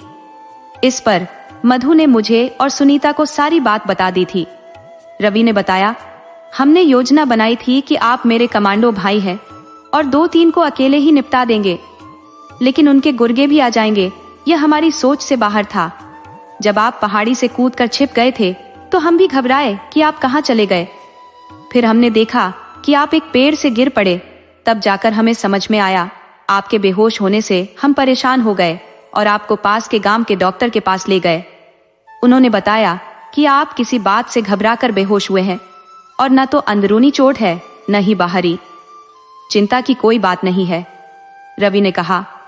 उसके बाद मैंने और सुनीता ने पिताजी के मित्र गोविंद उपाध्याय अंकल को फोन किया, जो इस मंदिर के ट्रस्टी भी हैं। उन्हें पूरी घटना बताई। उन्होंने सलाह दी कि आप मंदिर के गेट पर बिना पहचान बताए छोड़ दें, बाकी की बातें वे खुद संभाल लेंगे। किसी को भी आपकी उपस्थिति का पता नहीं चलना चाहिए। रुद्र प्रताप सहाय का पुत्र होने के नाते हमने जैसा कहा गया था वैसे ही किया। हम सारी रात पहले जी के घर पर रहे। फिर पुजारी जी के स्नान के लिए उठने से 10 मिनट पहले हमने आपको मंदिर के गेट पर छोड़ दिया। उसके बाद की घटनाएं तो आपको पता ही है। कामिनी देवी को सुबह ही सूचित कर दिया गया था कि सुनीता का कोई परीक्षा है और मैं उसे शहर ले जा रहा हूँ। हम दोनों 1 घंटे पहले ही घर से निकल गए थे ताकि उन्हें किसी तरह का संदेह न हो। रात में सुनीता ने उनकी सुबह की योजना सुन ली थी और ट्रस्टी जी भी आने वाले थे। मैंने उन्हें फोन करके बुलाया। भैया, अब जब आपने इतनी परेशानियां झेली हैं, तो कामिनी देवी के अपराधों का खामियाजा भुगतना पड़ा है। लेकिन अब कामिनी देवी की गतिविधियां और चर्चा चल ही रही थी कि मंदिर के ट्रस्टी जी भी आ गए। पुजारी जी को प्रणाम करके सेठ जी वहीं बैठ गए और आगे की योजना पर चर्चा करने लगे। ट्रस्टी जी ने कहा, पुजारी जी, मुझे क्षमा करें कि मैंने इस बच्चे की पहचान आपसे छुपा रखी थी। अब मुद्दे पर आते हैं। हमें आपके मंदिर में सबसे भरोसेमंद लोग कौन हैं, इस बारे में जानकारी चाहिए। भविष्य में हमें ऐसे लोगों की आवश्यकता होगी जिनका ईमान तूफानों के बावजूद स्थिर रहे। पुजारी जी ने बताया, ट्रस्टी जी, यहाँ एक तो मन है जो हर हाल में हमारे खिलाफ कुछ नहीं बोलेगा, और दूसरा राधे है जो भरोसे के लायक है, लेकिन उसकी गारंटी पूरी नहीं है। ट्रस्टी जी ने कहा, ठीक है, मन और राधे को रवि और सुनीता के साथ रुद्र प्रताप सहाय जी के घर भेज दीजिए। वहां घरेलू नौकर की आवश्यकता है। उनका पुराना नौकर रामदयाल और उसकी बेटी गीता काम छोड़कर जा चुके हैं, क्योंकि वे कामिनी देवी के लिए काम नहीं करना चाहते थे, और रवि और सुनीता, आपको वही काम करना है जो समझाया गया है। ट्रस्टी जी ने कहा, मुझे माफ करें बच्चों, मैं आपको आपकी माता के खिलाफ काम करने के लिए प्रेरित कर रहा हूँ, लेकिन मैं भी क्या करूँ। उस औरत ने मेरे 2 दोस्तों के घर पल भर में उजाड़ दिए, अपनी स्वार्थ और लालच के कारण। अगर उसे सजा नहीं मिली तो वह और भी घरों को उजाड़ेगी, इसलिए उसे सजा देना अत्यंत आवश्यक है। पुजारी जी ने मनोहर और राधे से कहा, बच्चों, तुम सब समझ लो। मनोहर और राधे ने एक स्वर में कहा, जी दीदी जी। फिर मनोहर और राधे अपने काम पर लग गए और सुनीता और रवि भी अपनी योजना में व्यस्त हो गए। रवि ने मनोहर और राधे से पूछा, आपके जान पहचान में कोई महिला है जो यहाँ काम कर सके? मनोहर और राधे ने जवाब दिया, भैया, हम महिलाएं भी साफ सुथरा काम करेंगे, आपको किसी महिला को ढूंढने की जरूरत नहीं। रवि ने कहा, भाई, महिला का रोल निभाने के लिए महिला चाहिए, कामकाज के लिए नहीं। तब मनोहर और राधे ने कहा, ठीक है भैया, हम समझ गए थे कि आप हमें काम से हटाकर किसी महिला को रखना चाहते हैं। मनोहर ने बताया, राधे की एक छोटी बहन है जो 17 वर्ष की है, अगर आप चाहें तो उसे बुलवा लें। रवि ने कहा, बिल्कुल, उसे बुलवा लो, जल्दी, हमारे पास समय बहुत कम है। राधे ने कहा, जी भैया, आज ही हम गांव फोन कर देते हैं। 2 दिन बाद मानो ने कहा, आंटी जी, हमें आपके घर पर अजीब सा डर लग रहा है। कल रसोई में हम थे तो लगा कि कोई हमारे पीछे से निकल गया, लेकिन पलटने पर कोई नहीं दिखा। हमने बाहर तक देखा पर कोई नहीं था। राधे ने कहा, सही कह रहे हैं आंटी जी, हमें भी सुबह दीदी के कमरे से कोई लड़की निकलती दिखी, जबकि दीदी तो रसोई में थी। हमें बहुत डर लग रहा है। इतनी बड़ी हवेली में 4 लोग रहते हैं, ये तो भूतिया हवेली लगती है। रवि ने कहा। अपने कमरे में फोन पर बात कर रहा था। मैंने पूछा, क्यों भाई, सब सही है ना? कहीं कोई गड़बड़ तो नहीं होनी चाहिए? दूसरी ओर से आवाज आई, बॉस, आपने जो चित्र भेजा था हमने वही बिल्कुल बना दिए हैं। चारों को बिल्कुल आपकी तरह तैयार कर दिया है। आप एक बार आकर देख लें। रवि ने कहा। नहीं, मैं नहीं आ सकता। सुनीता को भेज रहा हूं, वही जांच कर देखेगी और व्हाट्सएप पर भेजेगी। दूसरी ओर से जवाब आया, ठीक है बॉस। रवि ने सुनीता से कहा, कमल सरदाना के पास जाकर कुछ सम्मानित सामान ले आओ। सुनीता ने सामान उठाया और चारों वस्तुओं की जांच कर फोटो खींचकर रवि को भेजा। रवि ने थोड़ी देर के लिए चौंका, फिर खुद को संयमित करके कहा, एकदम परफेक्ट, ले आओ। सुनीता सामान लेकर घर लौट आई। अगले दिन कामिनी देवी एक छाया की तरह फिसलकर बाहर चली गई और अंधेरे में विलीन हो गई। कामिनी को लगा कि कोई औरत है, लेकिन अगले दिन एक पुरुष उसके बेडरूम में कुर्सी पर बैठा मिला। जब कामिनी ने लाइट जलाया तब तक वह खिड़की से कूद चुका था। मौतों की सौदागर कामिनी को अब डर लगने लगा था। ये रोज की बात हो गई थी। अब वह साफ साफ चेहरों को भी देखने लगी थी। रुद्र प्रताप, शोभना, दीप्ति, सुदेश, कभी कोई और। इन सभी की आत्माएं हर वक्त उसके चारों ओर मंडराती थी। सुनीता को बताया, आजकल मुझे रुद्र, शोभना, दीप्ति और उस देश के भूत नजर आ रहे हैं। सुनीता ने जवाब दिया, ओ माँ, आप भी किस जमाने में जी रहे हैं? ये भूत प्रेत कुछ नहीं होते। तभी मन्नू ने कहा, क्यों नहीं? मुझे तो लगता है कि ये आत्माएं हैं। मुझे बहुत डर लगता है। सुनीता ने कहा, चुप करो मन्नू, तुम माँ को बेवजह डरा रहे हो। मैंने कहा, भूत प्रेत कुछ नहीं होते। लेकिन राधे ने कहा, होते हैं दीदी। आत्माएं होती है जिनकी अकाल मृत्यु होती है। वे अपनी प्रिय जगह पर भटकती रहती है और जिनके कारण उनकी मृत्यु हुई है उनसे बदला लेती है। मेरे गांव में एक महिला ने अपने ससुर से झगड़कर आत्महत्या कर ली थी। फिर उसने आत्मा बनकर सास ससुर से बदला लिया और उन्हें कुएं में धकेल दिया। हम सच बोल रहे हैं। सुनीता ने कहा, चुप रहो, तुम दोनों माँ को और डरा रहे हो। अगर तुम दोनों को काम से निकाल दूंगी तो क्या सच बदल जाएगा? सच वही रहेगा, हमें झूठ बोलने की जरूरत नहीं है। मनोहर ने राधे का हाथ पकड़ते हुए कहा, चलो राधे, कहीं और काम देख लेते हैं। इंसानों और भूतों से डर डर कर जीने से अच्छा है कि हम खुद ही काम छोड़ दें। कामिनी देवी ने कहा, मनोहर, राधे, तुम कहीं नहीं जा रहे हो, समझे? अब से तुम्हें कोई नहीं कहेगा, तुम अपना काम करो। मनोहर और राधे चले गए। कामिनी देवी सुनीता पर नाराज हो गई और कहा, बड़ी मुश्किल से काम वाले मिले हैं, तुम अपनी अक्खड़ में उन्हें भगा देती हो, फिर काम कौन करेगा? सुनीता ने कहा, माँ, आप देख नहीं रही कि ये लोग भूत प्रेत की बातें करके हमें डरा रहे हैं? कामिनी देवी ने जवाब दिया, वे डरा नहीं रहे, सुनीता सही कह रही है। रुद्र, शोभना, दीप्ति, सुदेश, इन चारों की आत्माएं हैं जो घर में भटक रही है।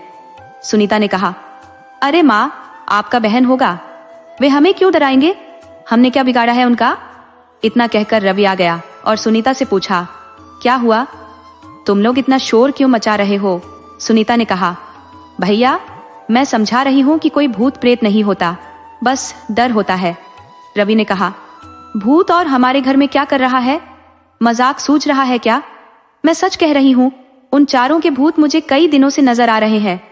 रवि ने कहा, माँ, बस यही करो, तुम हमें बेवजह डरा रही हो। सुनीता, माँ को समझाओ कि भूत प्रेत कुछ नहीं होते। रवि ने अपने कमरे में जाकर कहा, कामिनी देवी, तुम हमारी बात नहीं सुन रही हो। दास भी उठकर अपने भाई के कमरे में चली जाती है और कहती है, भाई, हमारा आइडिया काम कर रहा है, अब जल्दी से कुछ फाइनल हो जाए ताकि हमारे सिवा भैया को इंसाफ मिल सके। रवि ने कहा, बहन, कल सब कुछ तय हो जाएगा। आज पूरे घर में कैमरे लगा दिए जाएंगे, राहुल आता ही होगा। तुम किसी भी तरह माँ और पिताजी को यहाँ से बाहर ले जाओ। और हाँ, कल मुझे तुम्हारी परीक्षा दिलवाने शहर जाना है, वहां से 1 दिन बाद लौटेंगे। सुनीता ने पूछा, लेकिन आपने तो कहा था कि कल सब फाइनल करना है। रवि ने समझाया, हाँ, कल की तैयारी है।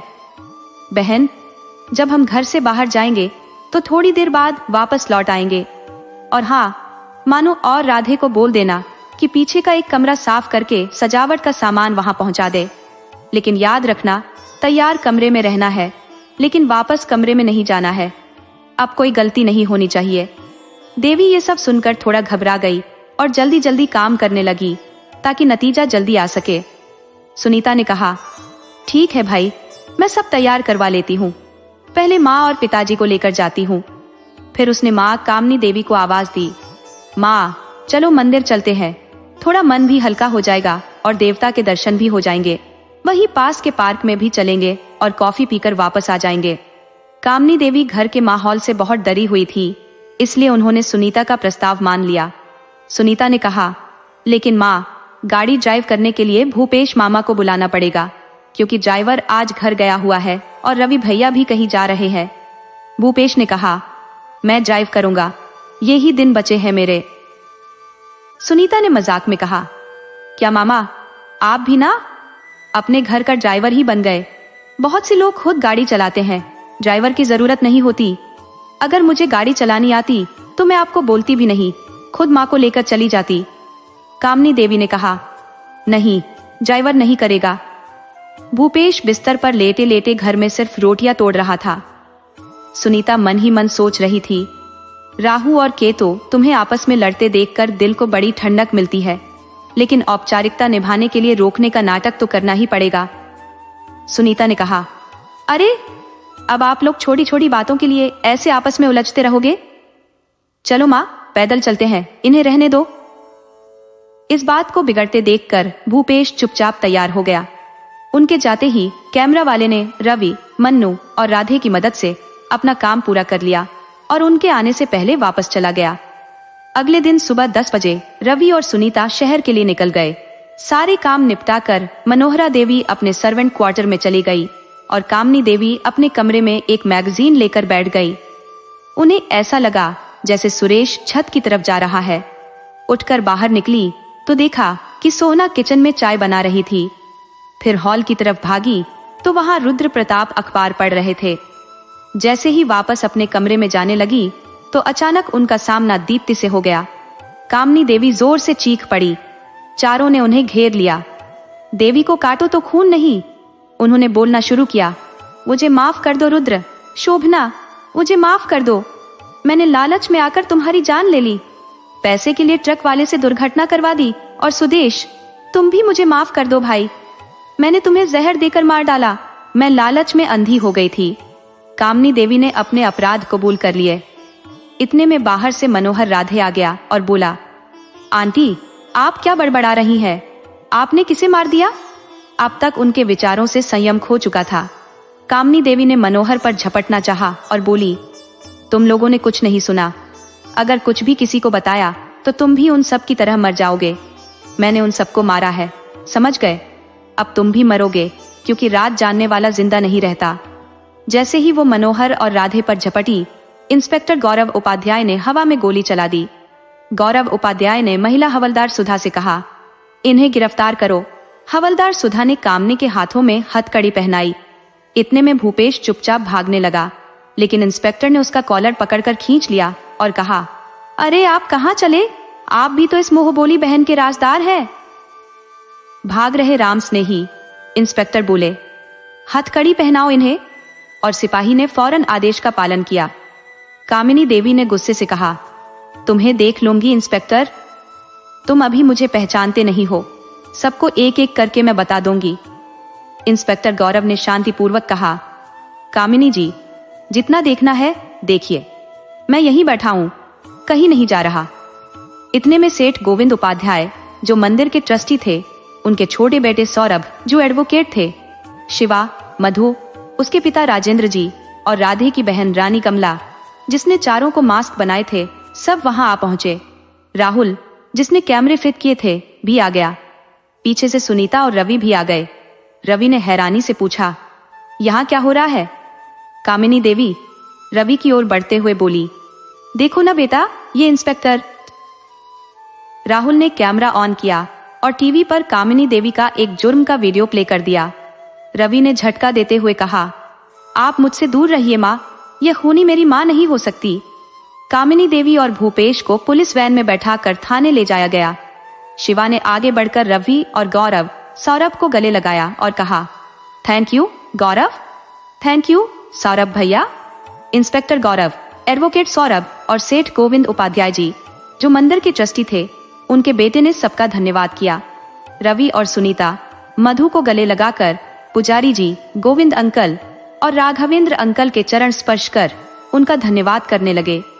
सबने कहा, शाबाश मेरे शेरों, कमल, राहुल, मनो और राधे और प्यारी रानी, आज तुमने बहुत कुछ हासिल कर लिया। लेकिन शिवा दुखी होकर बोला, मेरे मम्मी पापा, बहन, मामा, नानी सब चले गए। सब लोग शिवा को ढांढस बंधाने लगे, बेटा होनी अनहोनी पर किसी का वश नहीं चलता। 2 दिन बाद पुलिस ने कोर्ट में चार्जशीट दाखिल की और 1 माह तक चली सुनवाई के बाद कामिनी देवी और भूपेश को आजीवन कारावास की सजा सुनाई गई। इस तरह इस आपराधिक कथा का अंत हुआ।